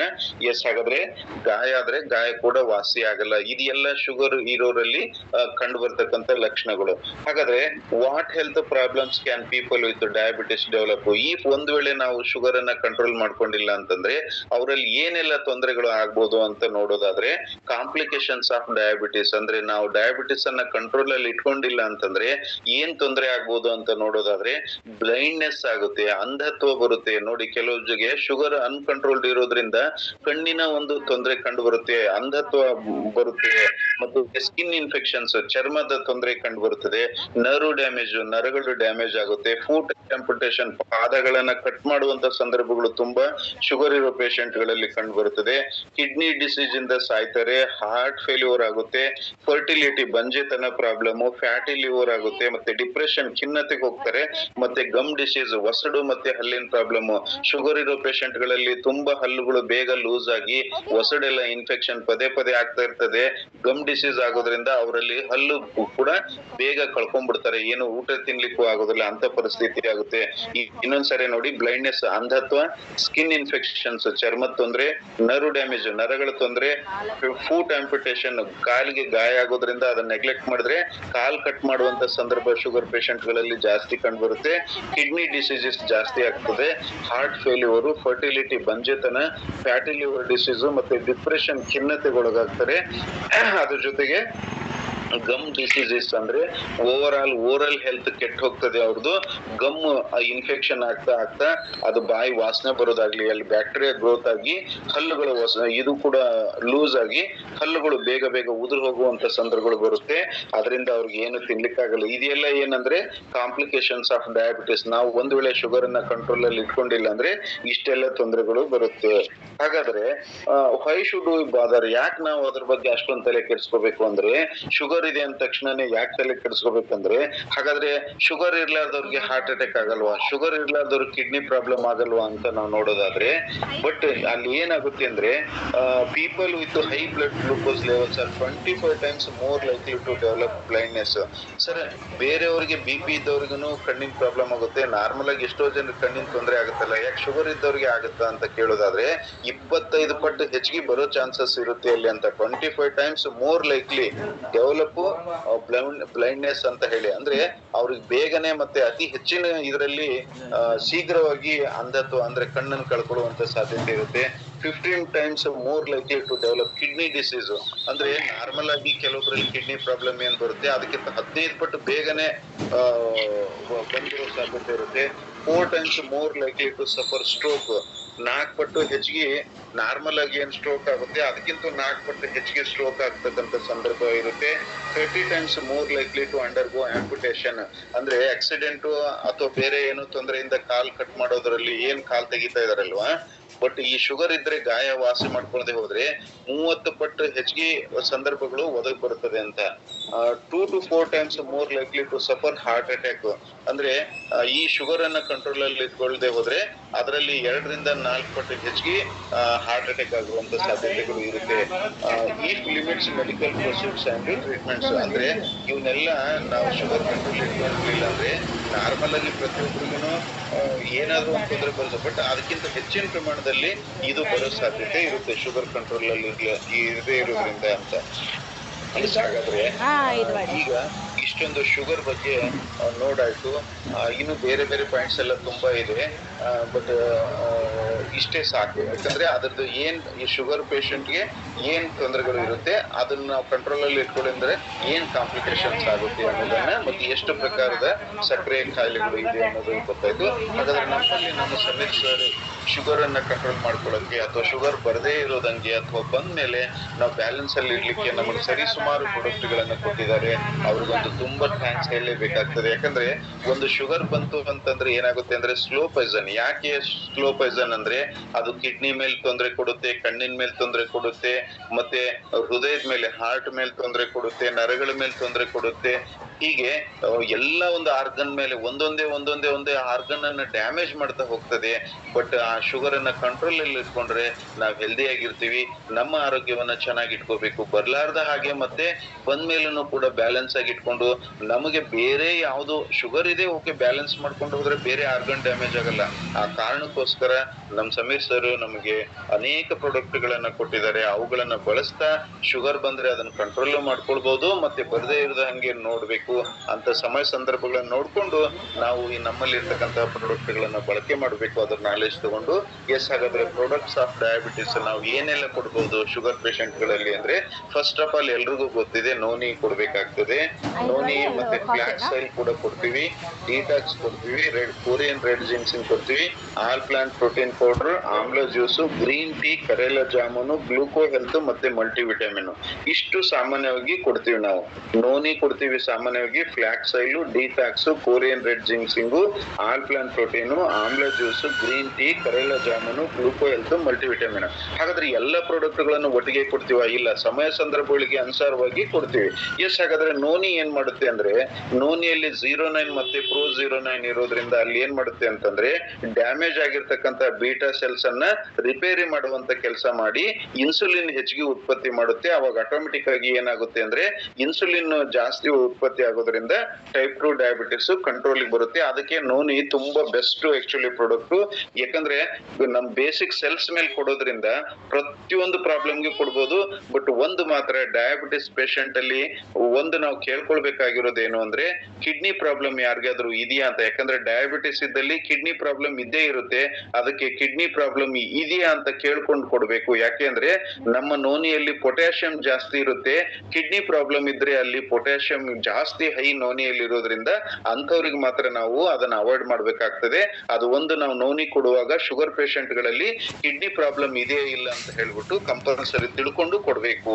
ಎಸ್, ಹಾಗಾದ್ರೆ ನೋನಿ. ಎಸ್, ಆಮ್ಲ ಜ್ಯೂಸ್ ಕೊಡ್ಬೇಕು. ಆಮ್ಲ ಜ್ಯೂಸು ಇದು ಖಾಲಿ ಹೊಟ್ಟೆಲ್ಲೇನೆ ಕೊಡ್ತೀವಿ ನಾವು. ಊಟಕ್ಕೆ ಅರ್ಧ ಗಂಟೆ ಮುಂಚೆ ಈಕ್ವಲ್ ಕ್ವಾಂಟಿಟಿ ಆಫ್ ವಾಟರ್ ಕೊಡ್ಬೇಕಾಗ್ತದೆ. ಇದು 20 ml ಆಮ್ಲ ಜ್ಯೂಸ್ ಕೊಟ್ರೆ 20 ml ನೀರಿನ ಜೊತೆ ಊಟಕ್ಕೆ ಅರ್ಧ ಗಂಟೆ ಮುಂಚೆ ಕೊಡ್ತೀವಿ. ಬಟ್ ಇದು ಏನ್ ಮಾಡ್ತದೆ ಅಂತಂದ್ರೆ ತಿಂಡಿಗೆ ಮುಂಚೆ, ತಿಂಡಿ ತಿಂದ ನಂತರ ಮತ್ತೆ 3 ತಿಂಗಳ ಎವರೇಜ್ HbA1c ಇದೆಯಲ್ಲ ಅದು 3 ಕೂಡ ಇದು ಕಂಟ್ರೋಲ್ ತಗೊಳುತ್ತೆ. ಆ ಕಾರಣದಿಂದ ಆಮ್ಲ ಜ್ಯೂಸ್ ಕೂಡ ನಮ್ಗೆ ಚಾಯ್ಸ್ ಆಫ್ ಅಂತ ಹೇಳ್ಬೋದು. ಫ್ಲಾಕ್ಸ್ ಸೀಡ್ಸ್ ಇದರಲ್ಲಿ ಅತಿ ಹೆಚ್ಚಿನ ಫೈಬರ್ ಇರುತ್ತೆ, ಒಮೆಗಾ 3 ಫ್ಯಾಟಿ ಆಸಿಡ್ಸ್ ಇರುತ್ತೆ, ಮತ್ತೆ ಯುನಿಕ್ ಪ್ಲಾಂಟ್ ಕಂಪೌಂಡ್ಸ್ ಆಗಿರೋದ್ರಿಂದ ಇದು ಇನ್ಸುಲಿನ್ ಸೆನ್ಸಿಟಿವಿಟಿ ಮತ್ತೆ reduce the risk factor of heart disease. ಅಂದ್ರೆ ಈ ಶುಗರ್ ಪೇಷಂಟ್ ಗಳಲ್ಲಿ ಏನು ಹಾರ್ಟ್ ಪ್ರಾಬ್ಲಮ್ ಜಾಸ್ತಿ ಆಗೋ ಚಾನ್ಸಸ್ ಇರುತ್ತಲ್ಲ ಅಂಥವ್ರಲ್ಲಿ ಈ ಒಂದು ಫ್ಲಾಕ್ಸ್ ಆಯಿಲ್ ಕೊಡೋದ್ರ ಮೂಲಕ ಹಾರ್ಟ್ ಗೆ ಜಾಸ್ತಿ ಡ್ಯಾಮೇಜ್ ಆಗಲ್ಲ, ಹಾರ್ಟ್ ತೊಂದರೆ ಬರಲ್ಲ ಅನ್ನೋ ಕಾರಣದಿಂದ ನಾವು ಫ್ಲಾಕ್ಸ್ ಆಯಿಲ್ ಅನ್ನ ಕಂಪಲ್ಸರಿ ಆಡ್ ಮಾಡ್ಬೇಕು. ಯಾಕೆ ಅಂದ್ರೆ ಇದರಲ್ಲಿ ಒಮೆಗಾ 3 ಮತ್ತೆ ಫ್ಯಾಟಿ ಆಸಿಡ್ಸ್, ಅದ್ರ ಜೊತೆಗೆ ಫೈಬರ್ ಮತ್ತೆ ಯುನಿಕ್ ಪ್ಲಾಂಟ್ ಕಂಪೌಂಡ್ಸ್ ಇರೋದ್ರಿಂದ ಇದು ಶುಗರ್ ಇಂದ ಏನ್ ಹಾರ್ಟ್ ಪ್ರಾಬ್ಲಮ್ ಬರುತ್ತಲ್ಲ ಅದನ್ನ ಇದು ಕಂಟ್ರೋಲ್ ಮಾಡುತ್ತೆ. ಮತ್ತೆ ಕೊರಿಯನ್ ರೆಡ್ ಜಿನ್ಸಿಂಗ್ ಕೂಡ ನ್ಯೂರಾಲಜಿಕಲ್ ಪ್ರಾಬ್ಲಮ್ಸ್ ಜಾಸ್ತಿ ಇರುತ್ತೆ ಡಯಾಬಿಟಿಸ್ ಪೇಷಂಟ್ ಗಳಲ್ಲಿ. ಹಾಗಾಗಿ ನರಗಳ ಎಳೆತ ಆಗ್ಲಿ, ಸುಸ್ತಾಗ್ಲಿ, ಪಾದ ಚುಚ್ಚೋದಾಗ್ಲಿ, ಪಾದ ಉರಿ ಬರೋದಾಗ್ಲಿ, ಈ ತರ ಎಲ್ಲ ಇದ್ದಾಗ ನಾವು ಕೊರಿಯನ್ ರೆಡ್ ಜಿನ್ಸಿಂಗ್ ಮತ್ತೆ ಮಲ್ಟಿ ವಿಟಮಿನ್ 2ರಲ್ಲಿ 1 ಕೊಡ್ಬೋದು ಅಥವಾ 2 ಕೊಡ್ಬೋದು. ಕೊರಿಯನ್ ರೆಡ್ ಜಿಂಕ್ ಅಂದ್ರೆ ನಾ ಹೇಳಿದ್ನಲ್ಲಿ ಎಲ್ಲಾ ಪ್ರಾಡಕ್ಟ್ ಒಟ್ಟಿಗೆ ಅಲ್ಲ, ಅವ್ರಿಗೆ ಏನೇನ್ ಲಕ್ಷಣಗಳಿದೆ ಅದ್ರ ಮೇಲೆ ನಾವು ಜಡ್ಜ್ ಮಾಡಿ ಕೊಡ್ಬೇಕಾಗುತ್ತೆ. ಕೊರಿಯನ್ ರೆಡ್ ಜಿನ್ಸಿಂಗ್ ಮತ್ತೆ ನಾವು ಮಲ್ಟಿ ವಿಟಮಿನ್. ಕರೇಲಾ ಜಾಮೂನು ಅದರಲ್ಲೂ ಕೂಡ ಪಾಲಿಪೆಪ್ಟಿನ್, ವಿಸಿನ್ ಮತ್ತೆ ಚರಂತಿ ಇರೋದ್ರಿಂದ ಅದು ಏನ್ ಮಾಡುತ್ತೆ ಅಂದ್ರೆ ಇನ್ಸುಲಿನ್ ಟೈಪ್ ಕೆಲಸ ಮಾಡ್ತದೆ. ಅದು ಬ್ಲಡ್ ಶುಗರ್ ಗೆ ಕಡಿಮೆ ಮಾಡ್ಲಿಕ್ಕೆ ಕೆಲಸ ಮಾಡ್ತದೆ. ಅದಕ್ಕೆ ಕರೇಲಾ ಮತ್ತೆ ಜಾಮೂನ್ ಅನ್ನು ಕೂಡ ನಾವು ಕೊಡ್ತೀವಿ. ಮತ್ತೆ ಅದ್ರ ಜೊತೆಗೆ ನಮ್ಗೆ ಹೊಸದಾಗಿ ಪ್ರಾಡಕ್ಟ್ ಅನ್ನ ಈಗ ಮೊನ್ನೆ ಕೂಡ ಬಂದಿದ್ದಾರೆ, ಸುಮಾರು ದಿನ ನಿಂತು ಹೋಗಿತ್ತು ಪ್ರಾಡಕ್ಟ್, ಈಗ ಗ್ಲೂಕೋ ಹೆಲ್ತ್ ಕೂಡ ಇದೆ. ಗ್ಲೂಕೋ ಹೆಲ್ತ್ ಅಲ್ಲಿ ಮೇಥಿ ಸೀಡ್ಸ್ ಇಂದ, ಮೆಂತೆ ಕಾಳಿಂದ ತಯಾರಾಗಿದೆ.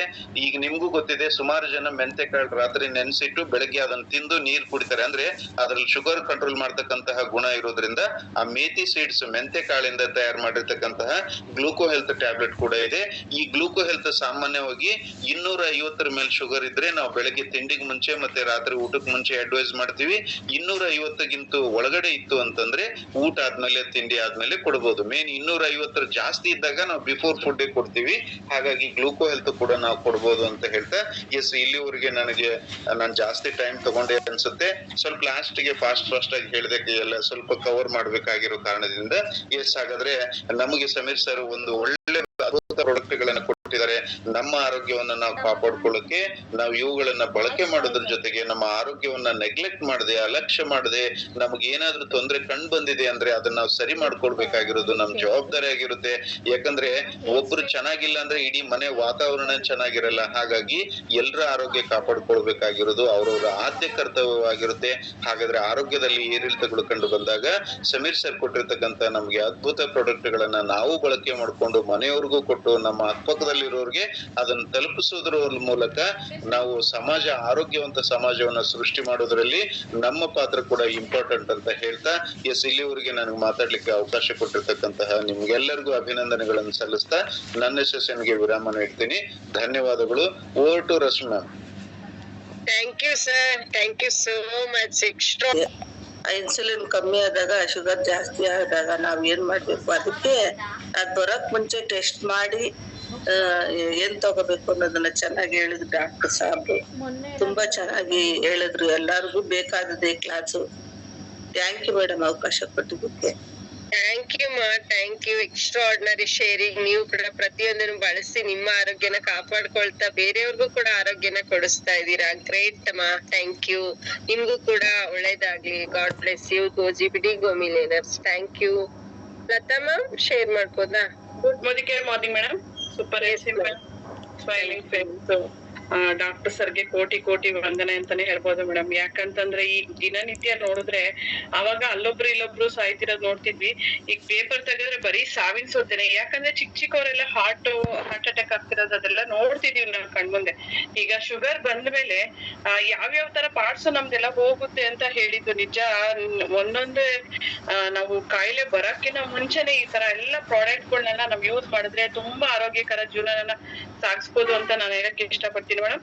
ಅದೇ ತರ ನಮ್ಮ ಅಮ್ಮನ್ಗೂ ನಾನು ಗ್ಲೂಕೋಸ್ ಹೆಲ್ತ್ ಮತ್ತೆ ಪ್ರೋಟೀನ್ ಪೌಡರ್ ಮತ್ತೆ ನೋನಿ ಇವೆಲ್ಲ ಕೊಡ್ತಿದೀನಿ ಮ್ಯಾಮ್. ನಮ್ಮ ಅಮ್ಮನ್ ಮೊದ್ಲು ಸುಸ್ತಾಗ್ತಿತ್ತು, ಇವಾಗ ಅದೇ ಯಾವ ತರನು ಸುಸ್ತೇನಾಗ್ತಿಲ್ಲ. ಅದು ತುಂಬಾನೇ ಖುಷಿ ಆಗುತ್ತೆ ಮ್ಯಾಮ್ ಅಮ್ಮ ಆರೋಗ್ಯವಾಗಿರೋದಕ್ಕೆ. ಥ್ಯಾಂಕ್ ಯು ಮ್ಯಾಮ್ ಅವಕಾಶ ಕೊಟ್ಟಿದ್ದಕ್ಕೆ. Super Lata ma'am, extraordinary sharing. ನೀವು ಎಲ್ಲ ಬಳಸಿ ಎಲ್ಲಾರ್ಗು ಕೊಟ್ಟು ಎಲ್ಲಾರ ಆರೋಗ್ಯ ಕೇರ್ ತಗೋತಾ ಇದ್ದೀರಾ. ಇದೇ ತರ ಇನ್ನೂ ದೊಡ್ಡದಾಗ್ಲಿ ಅಂತ ವಿಶ್ ಮಾಡ್ತಾ ಗಾಡ್ ಬ್ಲೆಸ್ ಯು. ಗೋಜಿಬಿಡಿ ಗೋಮಿಲೇನರ್ಸ್. Thank you. Tejaswini ma'am share ಮಾಡ್ಬೋದಾ? ಥ್ಯಾಂಕ್ ಯು ಮ್ಯಾಮ್ ಅವಕಾಶ ಕೊಟ್ಟಿರೋದಕ್ಕೆ. Good morning ma'am all leaders and ನಿಮ್ಗೂ. ಸೊ ನನಗೂ ಶುಗರ್ ಇದೆ ಮ್ಯಾಮ್. ಅದು ಅಟ್ಯಾಕ್ ಆಗಿ ನನಗೂ 1.5 year ಆಗ್ತಾ ಇದೆ. ಸೊ ಅವರು ಹೇಳಿದ್ದು ನಿಮಗೆ ಬರೋ ಚಾನ್ಸಸ್ ಇದೆ ಅಂತ ಹೇಳಿದರು ಫಸ್ಟ್ ಸ್ಟಾರ್ಟಿಂಗು. ಸೊ ನೆಗ್ಲೆಕ್ಟ್ ಮಾಡಿದೆ ನಾನು, ಮತ್ತು ಅಟ್ಯಾಕ್ ಆಗಿದೆ. ಒಂದೊಂದು ಸಲ ಚೆಕ್ ಮಾಡಿದಾಗ 3 months ಒನ್ಸ್ 2 months ಒನ್ಸ್ ಹಂಗೆ ಚೆಕ್ ಮಾಡಿಸ್ತಾ ಇರ್ತೀನಿ. ಒಂದೊಂದು ಸಲ 250 ಮೇಲೆ ಹೋಗುತ್ತೆ, ಒಂದೊಂದು ಸಲ 250 ಒಳಗಡೆನೇ ಇರುತ್ತೆ. 100 ಒಳಗಡೆ ಅಂದರೆ 200 ಒಳಗಡೆ ಇರುತ್ತೆ. ಸೊ ಅದು ಅಪ್ ಆ್ಯಂಡ್ ಡೌನ್ ಆಗ್ತಾ ಇರುತ್ತೆ. ಇವತ್ತು ಸರ್ ಹೇಳಿರೋದ್ರಿಂದ ನಾನು ಅಳವಡಿಸ್ಕೋಬೇಕು ಅಂತ ಅಂದ್ಕೊಂಡಿರೋದೇನೆಂದರೆ ಇದನ್ನು ನೆಗ್ಲೆಕ್ಟ್ ಮಾಡಬಾರ್ದು. ಇದನ್ನು ನೆಗ್ಲೆಕ್ಟ್ ಮಾಡಿದ್ರೆ ನನ್ನ ಲೈಫೇ ಹೋಗುತ್ತೆ ಅನ್ನೋದು ನನಗೆ ಅರ್ಥ ಆಯಿತು. ಸೊ ಇನ್ಮೇಲೆ ನೆಗ್ಲೆಕ್ಟ್ ಮಾಡಿದೆ. ಅಟ್ಲೀಸ್ಟ್ ಇವಾಗಿಂದ ಆದ್ರೂ ನಾನು ಈಗ ಈ ತಿಂಗಳು ಇನ್ನೂ ಬಿಲ್ ಮಾಡಿಸಿಲ್ಲ. ಬಿಲ್ ಮಾಡಿಸ್ಬೇಕಾದ್ರೆ ನಾನು ಅದಕ್ಕೆ ಟ್ರೀಟ್ಮೆಂಟ್ ಥರ ಸಪ್ಲಿಮೆಂಟ್ರಿ ಏನಾದರೂ ತಗೋಬೇಕು ಅಂತ ಡಿಸೈಡ್ ಆಗಿದ್ದೀನಿ ಮ್ಯಾಮ್. ಥ್ಯಾಂಕ್ ಯು ಮ್ಯಾಮ್ ಅವಕಾಶ ಕೊಟ್ಟಿರೋಕ್ಕೆ. Over to you ma'am. Ma'am super, extraordinary sharing ma'am. ಯಾಕೆಂದ್ರೆ ತಗೊಳ್ತಾ ಇಲ್ಲ ಬಟ್ ನೆಗ್ಲೆಕ್ಟ್ ಮಾಡ್ತಾ ಇದೆ. ಇವತ್ತಿನ ಕ್ಲಾಸಿಂದ ಅದನ್ನೆಲ್ಲ ನೀವು ಸ್ಟಾಪ್ ಮಾಡಿ ಅದ್ರ ಕಡೆ ಕೇರ್ ತಗೋಬೇಕು ಅಂತ ಹೇಳಿದ್ರಲ್ಲ. Very good. ಕೇರ್ ತಗೊಳ್ಳಿ, ಖಂಡಿತ ಒಳ್ಳೇದಾಗತ್ತೆ. ಒಳ್ಳೇದಾಗ್ಲಿ ಅಂತ ವಿಶ್ ಮಾಡ್ತೀನಿ. God bless you. ಗೋಜಿಬಿಡಿ ಗೋಮಿಲೇನರ್ಸ್ ma'am. Thank you. Hamsamma ma'am share ಮಾಡಿ. Super MC madam. MC-ಗೆ ಥ್ಯಾಂಕ್ಸ್. ಮತ್ತೆ ಸರ್ಗೆ ತುಂಬಾ ಕೋಟಿ ನಮ್ದೆಗಳು ಹೇಳ್ಬೇಕು. ಇದರ ಪ್ರಪಂಚದಲ್ಲಿ ಏನೇನ್ ಸಾವಿಗೆ ಮನ್ಸ ಹಳೆ ಆಗ್ತಾನಂತ ಇವತ್ತು ತುಂಬಾ 10 point ಅಲ್ಲಿ ಕೊಟ್ಟಿದ್ದಾರೆ. ನಿಜ, ಇದನ್ನ ನಾವ್ ಏನೇ ತಗೊಂಡ್ರು ಕೂಡ ಸಿಕ್ಕದಾಗಿ ನೆಗ್ಲೆಕ್ಟ್ ಮಾಡ್ಬಾರ್ದು. ಅಯ್ಯೋ ಅದ್ ಬಂದ್ಮೇಲೆ ನೋಡೋಣ ಬಿಡು ಇವಾಗ ಏನು ಅನ್ಕೊಂಡ್ ಮಾಡಿದ್ರೆ ದೊಡ್ಡದಾಗಿ ಬರುತ್ತೆ. ಅದು ಬರಕ್ ಮುಂಚೆನೆ ನಾವ್ ಹೆಂಗ್ ಕೇರ್ ತಗೋಬೇಕಂತ ಇವತ್ತು ಸರ್ ಹೇಳಿದ್ದಾರೆ. ಇದು ನಮ್ಮ ಮನೆಯಲ್ಲೇ ಆಗಿದೆ. ನಮ್ಮ ಅಣ್ಣವ್ರಿಗೆ ತುಂಬಾ ಶುಗರ್ ಇತ್ತು. ಅವ್ರಿಗೆ ಹೇಳ್ದಾಗ ಅಯ್ಯೋ ಮಾಡೋಣ ಅನ್ಕೊಂಡಿದ್ರು. ಹೋದ ವಾರ ಸ್ಟ್ರೋಕ್ ತರ ಆಗ್ಬಿಟ್ಟು ಒಂದ್ ಕೈ ಕಾಲು ತುಂಬಾ ಎಫೆಕ್ಟ್ ಆಗಿದೆ. ನಾನ್ ಕೊಟ್ಟಿದ್ದು ಬಲವಂತ ಮಾಡಿ ಹೇಳಿ 15 ದಿವಸ ಆಯ್ತು. 400 ಇದ್ದಿದ್ದು 250 ಬಂದಿತ್ತು ಒಂದ್ ತಿಂಗಳಲ್ಲಿ. ಆದ್ರೆ ಕೂಡ ಅವ್ರಿಗೆ ಕಣ್ಣು ಆಪರೇಷನ್ ಮಾಡ್ಬೇಕಂತ ಹೇಳಿದ್ರು, ಶುಗರ್ ಕಮ್ಮಿ ಮಾಡ್ಕೊಂಡ್ ಬನ್ನಿ ಅಂತ. ಅದಕ್ಕೆ ನಾನು ಕೊಟ್ಟು ಒಳ್ಳೆ ಸ್ವಲ್ಪ ರಿಸಲ್ಟ್ ಬರೋವಾಗ ತುಂಬಾ ಟೆನ್ಷನ್, ಅದರಿಂದ ಅವರು ಒತ್ತಡ ಮಾಡಿ ಅವ್ರಿಗೆ ಈ ತರ ಒಂದ್ ವಾರ ಆಗಿ ಇವಾಗ ಔಷಧಿ ಕೊಟ್ಟಿದ್ದಾರೆ. ಅದು ನಮ್ದು ಕೊಡ್ಬೇಕಾ ಏನಂತ, ಮತ್ತೆ ಅದು 15 ದಿವಸ ಆಗ್ಲಿ ಅಂತ ನಾವು ವೇಟ್ ಮಾಡ್ತಾ ಇದೀನಿ ಮೇಡಮ್. ಇವತ್ತು ಸಾರ್ ಹೇಳಿದ್ರು ತುಂಬಾನು ನಮ್ಗೆ ಉಪಯೋಗ ಆಗುತ್ತೆ, ಇದರಿಂದ ಪ್ರತಿಯೊಬ್ಬರನ್ನ ಉಳಿಸಬಹುದು ಅನ್ನೋದನ್ನ ನಮ್ಗೆ ಗೊತ್ತಾಗಿದೆ madam.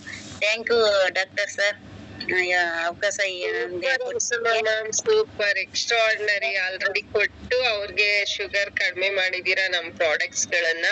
Very good ma'am, great. ಒತ್ತಡದಲ್ಲಿ ಆತರ ಆಗ್ಬಿಟ್ಟಿದೆ, ಇಲ್ಲಾಂದ್ರೆ ಇನ್ನೂ ಏನಾಗಿರೋದು ಸ್ವಲ್ಪ ಲೈಟ್ ಆಗಿ ಇವಾಗ ಆತರ ಆಗಿದೆ ಅವ್ರಿಗೆ. Yes, ma'am. Super, ma'am. Super sharing. Go GBD, go millionaires. God bless you, ma'am. Thank you. Manoj sir, share ಮಾಡ್ಬೋದಾ? ರೆಡ್ಮಿ B8 ಅಂತ ಒಬ್ರು ಗ್ರೇಟೆಸ್ಟ್ ಲೀಡರ್ ನ ನಾನು ಹಾರ್ಟ್ಲಿ ವಿಶ್ ಮಾಡ್ತಾ ಸರ್ನ ವರ್ಚುವಲ್ ಸ್ಕ್ರೀನ್ ಗೆ ವೆಲ್ಕಮ್ ಮಾಡ್ಕೊಡ್ತಾ ಇದ್ದೀನಿ. Natarajan sir, heartly welcome sir. Super madam, super MC. Thank you so much. Ramalakshmi ಎಲ್ರಿಗೂ ಒಳ್ಳೆ ರೆಡ್ ಅಲ್ಲಿ ಕಾಣ್ತಾ ಇದ್ದೀರಾ. ಶುಕ್ರವಾರ ಒಳ್ಳೆ ಮಹಾಲಕ್ಷ್ಮಿ ತರ ವಾಯ್ಸು, ಜೋಸು, ಎನರ್ಜಿ ಎಲ್ಲ ಒಂಥರ ಮಾಡಲಿಂಗ್ ಲೇಡಿ ತರ ಕಾಣ್ತಾ ಇದ್ದೀರಾ. ಇವತ್ತು MC ಮಾಡಿದಿರ, commitment WhatsApp madam. Coach building millionaires ನಮ್ಮ ಡಾಕ್ಟರ್ ಸಾರ್ಗೆ ಸೂಪರ್ ಸಾರ್, ಸೂಪರ್ ಎಕ್ಸ್ಟ್ರಾರ್ಡಿನರಿ. ಎಷ್ಟು ಹೇಳಿದ್ರು ಸಾಲದು ನಿಮಗೆ, ಎಷ್ಟು ಥ್ಯಾಂಕ್ಸ್ ಹೇಳಿದ್ರು ಸಾಲದು. ಇವತ್ತು ಒಳ್ಳೆ ಒಂದು ಹೆಲ್ತ್ ಬಗ್ಗೆ, ಆರೋಗ್ಯ ಬಗ್ಗೆ ಟ್ರೈನಿಂಗ್ ಕೊಟ್ಟಿದ್ದೀರಾ. ಯಾಕಂದ್ರೆ ಹೆಲ್ತ್ ಇಶ್ಯೂ ಎಷ್ಟೋ ಇದೆ, ಹೆಲ್ತ್ ಡಿಸೀಸ್ ಎಷ್ಟು ಸಿಕ್ಕಾಪಟ್ಟೆ ಇದೆ, ಸಾವಿರಾರು ಕಾಯಿಲೆಗಳಿದೆ. ನೀವು ಅದರಲ್ಲಿ ಹೈಲೈಟ್ ಮಾಡಿ ಮೇನ್ ಕಾಯಿಲೆಗಳ ಬಗ್ಗೆ, 10 ಕಾಯಿಲೆಗಳ ಬಗ್ಗೆ ಏನಕ್ಕೆ ಬರುತ್ತೆ, ಹೇಗೆ ಬರುತ್ತೆ, ಅದನ್ನ ಹೆಂಗೆ ನಿವಾರಿಸ್ಕೋಬೇಕು, ಅದನ್ನೆಲ್ಲ ಇನ್ಡೆಪ್ತ್ ಆಗಿ ಹೇಳಿದಾರೆ ಸರ್. ಇದು ಯಾರು ಹೇಳಲ್ಲ. ಒಬ್ಬ ಡಾಕ್ಟರ್ ಹೋಗ್ಬಿಟ್ಟು ನಾವು ಕೌನ್ಸಿಲಿಂಗ್ ಮಾಡಿದ್ರು ಅವ್ರು ಇಷ್ಟೊಂದು ಹೇಳಲ್ಲ, ಅಷ್ಟು ಹೇಳಿದ್ರೆ ಸರ್. ನಿಮಗೆ ತುಂಬಾ ಧನ್ಯವಾದ. ನಮ್ಮ ಟೀಮ್ ಪರವಾಗಿ, ಮೋದಿಕೆ ಟೀಮ್ ಪರವಾಗಿ ನಿಮ್ಗೆ ಧನ್ಯವಾದ ಸರ್. ನಿಮ್ಮ ಕಮಿಟ್ಮೆಂಟ್ಗೆ, ನಿಮ್ಮ ಒಂದು ಇನ್ವಾಲ್ವ್ಮೆಂಟ್ಗೆ ನಾವು ಎಷ್ಟು ಥ್ಯಾಂಕ್ಸ್ ಸಾಲದು. ದೇವರು ನಿಮ್ಗೆ ಆರೋಗ್ಯವಾಗಿ ಇಟ್ಟಿರ್ಲಿ ಸರ್. ಓಕೆ ಸರ್, ನಿಮ್ಮಂತ ನಮ್ಮ ಟೀಮ್ ಇರೋದ್ರಲ್ಲಿ ನಮ್ಮ ಒಂದು ಸೌಭಾಗ್ಯ ಅಂತಾನೆ ಯಾವಾಗ ಹೇಳ್ತಾ ಇರ್ತೀನಿ. Okay sir, all the best. ಕೋಚಿ ಬಿಡಿ ಗೋಂಬಿಲಿನ ಸರ್ ನಿಮ್ಗಳು. ಓಕೆ, ಯಾರು ಇವತ್ತೀನಿ ಈ ಕಾಲಕ್ಕೆ ಬಂದಿದ್ದೀರಾ ಅವ್ರ ವೆಲ್ಕಮ್ ಟು ಮೋದಿಕೇರ್ ಫ್ಯಾಮಿಲಿ ಅಂತ ವೆಲ್ಕಮ್ ಮಾಡ್ತೀನಿ. ಮತ್ತೆ ಯಾರು ಟೈಮ್ ಸೇರಾಗಿ ಬಂದಿರೋರಿಗೆ ತುಂಬಾ ಥ್ಯಾಂಕ್ ಯು ಹೇಳ್ತೀನಿ. ಮತ್ತೆ ಯಾರು ಶೇರಿಂಗ್ ಮಾಡ್ಕೊಂಡಿರೋ ನಾನು ತುಂಬಾ ಧನ್ಯವಾದ ಹೇಳ್ತೀನಿ. ಮತ್ತೆ ಇನ್ನೊಂದು ಯಾರ್ಯಾರಿಗೆ ಇವಾಗ ಶೇರಿಂಗ್ ಇಂಪಾರ್ಟೆಂಟ್ ಇದೆ, ಅದು ಶೇರಿಂಗ್ ಮಾಡ್ಕೊಳ್ಳೇಬೇಕು ಎಲ್ಲಾರು. ಯಾರು ಧನ್ಯವಾದ. ಇವತ್ತೇನು ಸಾರಿ ಹೇಳಿದ್ರು ಇದನ್ನ ಆರೋಗ್ಯ ಬಗ್ಗೆ ಫಸ್ಟ್ ಕಾಪಾಡ್ಕೊಳ್ಳಿ. ಯಾಕಂದ್ರೆ ಆರೋಗ್ಯನೇ ಮಹಾಭಾಗ್ಯ ಅಂತ ನಾವು ಯಾವ ಹೇಳ್ತಾನೆ ಇರ್ತೀವಿ. ಆದ್ರೆ ಸಾರಿ ಹೇಳ್ದಂಗೆ ಎಷ್ಟೋ ಜನ ಕೇರ್ಲೆಸ್ ಮಾಡ್ಬಿಡ್ತಾರೆ ನೋಡಿ. ಅವ್ರದ್ದು ಡಾಕ್ಟರ್ಗೆ ಕ್ವಶನ್ ಹಾಕೋರು ಇದ್ದಾರೆ, ನಾನು ಚೆನ್ನಾಗಿದ್ದೀನಿ, ನನ್ಗೇನಿಲ್ಲ, ಹಂಗೆ ಹಿಂಗಂತ. ಆಮೇಲೆ ಕಾಯಿಲೆ ಬಂದ್ಮೇಲೆ ಡಾಕ್ಟರ್ ಬೇಕು ಅಂತಾರೆ. ಇಂಥ ಡಾಕ್ಟರ್ ಹೋದ್ರೆ ಅವ್ರು ನಮ್ಗೆ ಏನಿಲ್ಲ, ಹಂಗೆ ಹಿಂಗೆ ಅಂತ. ಇದೆಲ್ಲ ಕಾಮನ್, ಏನ್ ಮಾಡಕ್ಕಾಗಲ್ಲ. ಅದಕ್ಕೆ ನಮ್ಮ ಹೆಲ್ತ್ ನಮ್ಮ ಕೈಯಲ್ಲಿ ನಾವು ನೋಡ್ಕೋಬೇಕು. ಅದಕ್ಕೆ ಸಮಯ ಸರ್ ಒಳ್ಳೆ ಕ್ವಾಲಿಟಿ ಪ್ರಾಡಕ್ಟ್, ವೆಲ್ ಪ್ರಾಡಕ್ಟ್ ಎಲ್ಲ ಬಿಟ್ಟಿದ್ದಾರೆ. ಅದನ್ನ ಯೂಸ್ ಮಾಡ್ಕೊಂಡು ಎಲ್ಲ ಆರೋಗ್ಯವಾಗಿರೋಣ. ಮತ್ತೆ ಇವತ್ತು ಯಾರು ರಾಜ್ಯ ಅಂತ ಯಾರೋ ಹೊಸದಾಗಿ ಬಂದಿದ್ದಾರೆ ನಮ್ಮ ಕಾಲ್ಗೆ, ಅವ್ರಿಗೆ ವೆಲ್ಕಮ್ ಮಾಡೋಣ. ವೆಲ್ಕಮ್ ಯಾರ ಸರ್? ಅದೇ ಮಂಜುಳಾ ಅಂತ ಸರ್. ಮಂಜುಳಾ ಮೇಡಮ್ಗೆ okay, welcome to Modicare family madam. First time ನಮ್ಮ ಕಾಲಿಗೆ ಬಂದಿದ್ದೀರಾ, ನಿಮ್ಗೆ ವೆಲ್ಕಮ್ ಮಾಡ್ತೀವಿ. ಹಿಂಗೆ ಕಂಟಿನ್ಯೂ ಬನ್ನಿ, ನಿಮ್ಮ ಲೈಫ್ ದೊಡ್ಡ ಟರ್ನಿಂಗ್ ಪಾಯಿಂಟ್ ಆಗುತ್ತೆ. ಆರೋಗ್ಯ ಪಡ್ಕೋತೀರಾ, ಐವಸ ಪಡ್ಕೋತೀರಾ, ಹಾಪಿನೆಸ್ ಪಡ್ಕೋತೀರಾ, ಎಲ್ಲ ಸಿಗ್ತಾ ಹೋಗುತ್ತೆ. ಬಟ್ ಟೆಂಪರರಿ ಆಗಿ ಇರಬಾರ್ದು. ಒಂದಿನ 2 ದಿನ ಬಂದು ಹೋಗ್ಬಿಟ್ರೆ ಏನು ಸಿಕ್ಕಲ್ಲ ನಿಮ್ಗೆ. ಕಂಟಿನ್ಯೂಟಿ ಬರ್ಬೇಕು ಮೇಡಮ್. ಬನ್ನಿ ಮೇಡಮ್, ನಮ್ ಸಪೋರ್ಟ್ ಯಾವ ಸಿಗ್ತದೆ. ಓಕೆ, ಇವತ್ತು 10ನೇ ತಾರೀಕು, ಇವತ್ತು ಲಾಸ್ಟ್ ಡೇಟ್ ಲಕ್ಕಿ ಡ್ರಾ ಇರೋದಕ್ಕೆ ಇದೆಲ್ಲಾರು ಪರ್ಚೇಸ್ ಮಾಡ್ಕೊಳ್ಳಿ. ಆಮೇಲೆ ಎಲ್ಲಾರು ನೋಡ್ಕೊಂಡು 50 PV 100 PV ಮಾಡ್ಕೊಳ್ಳಿ. ಯಾಕಂದ್ರೆ 20 PV ಮಾಡ್ಬೋದು. 20 PV ಅಂತ ಬಿಸ್ನೆಸ್ ಅಲ್ಲಿ ನಮ್ದು ರೆಗ್ಯುಲೇಷನ್ ಮಾಡಲ್ಲ. 50 100 ಯಾಕಂದ್ರೆ 100 PV ನ ಯಾವಾಗ ಮೆನ್ಷನ್ ಮಾಡಬೇಕು. 100 PV ಮಾಡಿದ್ರೆ ತುಂಬಾ ಒಂದು ಮಿರಾಕಲ್ ಆಗುತ್ತೆ, ಬಿಸ್ನೆಸ್ ಮಿರಾಕಲ್ ಆಗುತ್ತೆ. ಅವ್ರಿಗೆ ರೀಪರ್ಚೇಸ್ ಆಫರ್ ಜಾಸ್ತಿ ಬರುತ್ತೆ, ಲಾಯಲ್ಟಿ ಜಾಸ್ತಿ ಬರುತ್ತೆ, ಕ್ಯಾಶ್ ಬ್ಯಾಕ್ ಚೆಕ್ ಜಾಸ್ತಿ ಬರುತ್ತೆ. ಆಮೇಲೆ ಟೀಮ್ ಇರೋರಿಗೆ ಒಳ್ಳೆ ಅಪ್ಲೈನ್ಗೆ ಟೈಟಲ್ ಹೆಲ್ಪ್ ಆಗುತ್ತೆ. ಇದೆಲ್ಲ ನೋಡ್ಕೊಂಡು ನೀವೆಲ್ಲ ಮಾಡಿ. ಎಷ್ಟು ನೋಡಿ, ನಿನ್ನೆ ಯಾರೋ ನಮ್ಮ ಟೀಮ್ ಅಲ್ಲಿ ಮಾಡಿದ್ದಾರೆ, 48 PV ಮಾಡ್ಕೊಂಡಿದ್ದಾರೆ. ಯಾವಾಗ ಹೇಳ್ತಾನೆ ಇರ್ತೀನಿ, ಚೆಕ್ ಮಾಡಿದ್ರೆ ಇನ್ನು 2 PV ಮಾಡ್ಕೊಬೇಕು. 2 PV ಮಾಡ್ಕೊಂಡ್ರೆ ಅವ್ರಿಗೆ 100 ರೂಪಾಯಿ ಚೆಕ್ ಜಾಸ್ತಿ ಬರುತ್ತೆ. ರೀಪರ್ಚೇಸ್ ಅಲ್ಲಿ ಸ್ವಲ್ಪ ಜಾಸ್ತಿ ಆಗ್ಬೋದು, ಆಮೇಲೆ ಲಾಯಲ್ಟಿ ಜಾಸ್ತಿ ಬರುತ್ತೆ, ಎಲ್ಲದಕ್ಕೂ ಹೆಲ್ಪ್ ಆಗುತ್ತೆ. ಇದೆಲ್ಲ ಸ್ವಲ್ಪ ನೋಡ್ಕೊಂಡು ಚೆಕ್ ಮಾಡ್ಕೊಂಡು ಎಲ್ಲರೂ ನಿಮ್ಮನ್ನ ಚೆಕ್ ಮಾಡ್ಕೊಂಡು ಮಾಡಿ. ಸಾಕಷ್ಟು ಬಿಸ್ನೆಸ್ ಬದಲಾವಣೆ ಆಗಿದೆ, ಸಾಕಷ್ಟು ಮೋದಿಕರ ಒಳ್ಳೆ ಒಂದು ರೆವಲ್ಯೂಷನ್ ಕಡೆ, ಒಂದು ಇಂಪ್ರೂವ್ಮೆಂಟ್ ಕಡೆ ಹೋಗ್ತಾ ಇದೆ. ಎಲ್ಲ ಮಾಡ್ಬೇಕು. ಯಾವಾಗ ನಾನು ಹೇಳ್ತಾ ಇರ್ತೀನಿ, ಹಾರ್ಡ್ ವರ್ಕ್ ಮಾಡಿದ್ರೆ ನಾವು ಮುಂದೆ ಬರಕ್ ಸಾಧ್ಯ. ಆದ್ರೆ ಬೇರೆ ಫೀಲ್ಡ್ ಅಲ್ಲಿ 50 ವರ್ಷ 60 ವರ್ಷ ಹಾರ್ಡ್ ವರ್ಕ್ ಮಾಡ್ತೀವಿ, ಆ ಲೈಫ್ ಅಷ್ಟಲ್ಲೇ ಇದೆ. ಇಲ್ಲಿ ಒಂದು 5 ರಿಂದ 10 ವರ್ಷ ನೀವು ಹಾರ್ಡ್ ವರ್ಕ್ ಮಾಡ್ಬಿಟ್ರೆ ಆಮೇಲೆ ನಿಮ್ಗೆಲ್ಲ ಲೈಫಲ್ಲಿ ನಿಮಗೆ ಪ್ಯಾಸಿವ್ ಇನ್ಕಮ್ ಬರುತ್ತೆ, ಅನ್ಲಿಮಿಟೆಡ್ ಇನ್ಕಮ್ ಬರುತ್ತೆ, ಎಲ್ಲಿ ಕೂತ್ಕೊಂಡ್ರೆ ಇನ್ಕಮ್ ಬರುತ್ತೆ. ಇವತ್ತು ನಾನು ಊರಿಗೆ ಬಂದು ಅಲ್ಲಿ 20-22 ದಿನ ಆಯ್ತು, ಮನೇಲೆ ಕೂತ್ಕೊಂಡು ಇಲ್ಲೇ ಇದ್ದೀನಿ, ಫೋನಲ್ಲಿ ಎಲ್ಲ ಮ್ಯಾನೇಜ್ ಮಾಡ್ತಾ ಇದ್ದೀನಿ. ನನ್ನ ಇನ್ಕಮ್ ಜಾಸ್ತಿ ಆಗಿದೆ, PV ಜಾಸ್ತಿ ಬಂದಿದೆ. ಇದೇ ಡೈರೆಕ್ಟ್ ನೆಟ್ವರ್ಕ್ ಮಾರ್ಕೆಟಿಂಗ್ ಅಂತ ಹೇಳ್ತೀನಿ. ಇದೆಲ್ಲರಿಗೂ ನಿಮ್ಗೊಂದಿನ ಆಗುತ್ತೆ. ಮೈಂಡ್ ಸೆಟ್ ಮಾಡ್ಕೊಂಡು ನೀವು ಒಂದಿನ, ಯಾಕೆ ನಾನು ನಮ್ಮ ಮೋದಿಕರು ಬಂದ 25 ವರ್ಷ ಮುಂಚೆ ನಮ್ಗೆ 16% 9,000 ಮಾಡಿದ್ರೆ ನಮಗೆ 6%, ಅದು 16,000 PV ಮಾಡೋ 9%, 16,000 PV ಬಿಸ್ನೆಸ್ ವ್ಯಾಲ್ಯೂ. 16,000 ಮಾಡಕ್ಕೆ ಎಷ್ಟು ಒದ್ದಾಡ್ತಾ ಇದೀವಿ. ಯಾಕಂದ್ರೆ ಐಟಮ್ ಜಾಸ್ತಿ ಇರ್ಲಿಲ್ಲ, ಕೊರಿಯರ್ ಇರ್ಲಿಲ್ಲ, ಮೊಬೈಲ್ ಇರ್ಲಿಲ್ಲ, ಏನೇನೋ ಇಲ್ಲಿ ಎಲ್ಲ ಇಷ್ಟೊಂದು ನಮಗ್ ಅನುಕೂಲದಲ್ಲಿ ಇರ್ಲಿಲ್ಲ. ಆ ಟೈಮಲ್ಲಿ ಅಷ್ಟು ಕಷ್ಟಪಟ್ಟಿದೀವಿ. ಇವತ್ತು ಮನೇಲಿ ಕೂತ್ಕೊಂಡ್ರೆ ಇವತ್ತು ಕೋಟಿ ಗಂಟಲೆ PV ಬರ್ತಾ ಇದೆ, ಲೆಕ್ಕನೇ ಇಲ್ಲ. ಆ ರೀತಿ ಹಂಗೆ ಎಲ್ಲರಿಗೂ ಇದು ಒಂದಿನ ಆಗತ್ತೆ. ಆಗ್ಬೇಕಂದ್ರೆ ಮೈಂಡ್ ಸೆಟ್ ಮಾಡ್ಕೊಂಡು ವರ್ಕ್ ಮಾಡಿ. ಏನ್ ಬೇಕಾದ್ರೆ ಸಪೋರ್ಟ್ ಮಾಡಿ ನಾವು ರೆಡಿ ಇದೀವಿ. ಮತ್ತೆ ನಾಳೆ ಇನ್ನೊಬ್ಬರು ಲೀಡರ್ ಬರ್ತಾರೆ, ಯಾರು ಮಿಸ್ ಮಾಡ್ಕೊಳಕ್ ಹೋಗ್ಬೇಡಿ. ಒಂದೊಂದಿನ ಒಬ್ಬರೊಬ್ಬರು ಲೀಡರ್ ಎಕ್ಸ್ಟ್ರಾರ್ಡಿನರಿ ಆಗಿ ಬೇರೆ ಬೇರೆ ಅವರವ್ರ ಸ್ಟೈಲ್ ಅಲ್ಲಿ ಕೊಡ್ತಾರೆ. ಒಂದೇ ಪಾಯಿಂಟ್ಸ್, ಒಂದೇ ಟಾಪಿಕ್ ಇರ್ಬೋದು, ಒಂದೇ ಟಾಪಿಕ್ ಇದ್ರು ಅವರವ್ರ ಸ್ಟೈಲ್ ಅಲ್ಲಿ ಕೊಡುವಾಗ ಅದು ತುಂಬಾ ಮೈಂಡ್ಗೆ ಹೋಗುತ್ತೆ, ನಮಗೆ ತುಂಬಾ ಇಂಟ್ರೆಸ್ಟ್ ಆಗುತ್ತೆ. ಅದಕ್ಕೆ ಯಾರು ಮಿಸ್ ಮಾಡ್ಕೊಳ್ಳೋದಂಗೆ ಎಲ್ಲಾರು ಬಂದು ಅಟೆಂಡ್ ಮಾಡಿ ನಾಳೆ. ಓಕೆ, ಇಷ್ಟೇ ನನ್ನ ಮಾತು ಮುಗಿಸ್ತೀನಿ. ಎಲ್ಲರಿಗೂ all the best. Go millionaires. Bye bye. Ajay.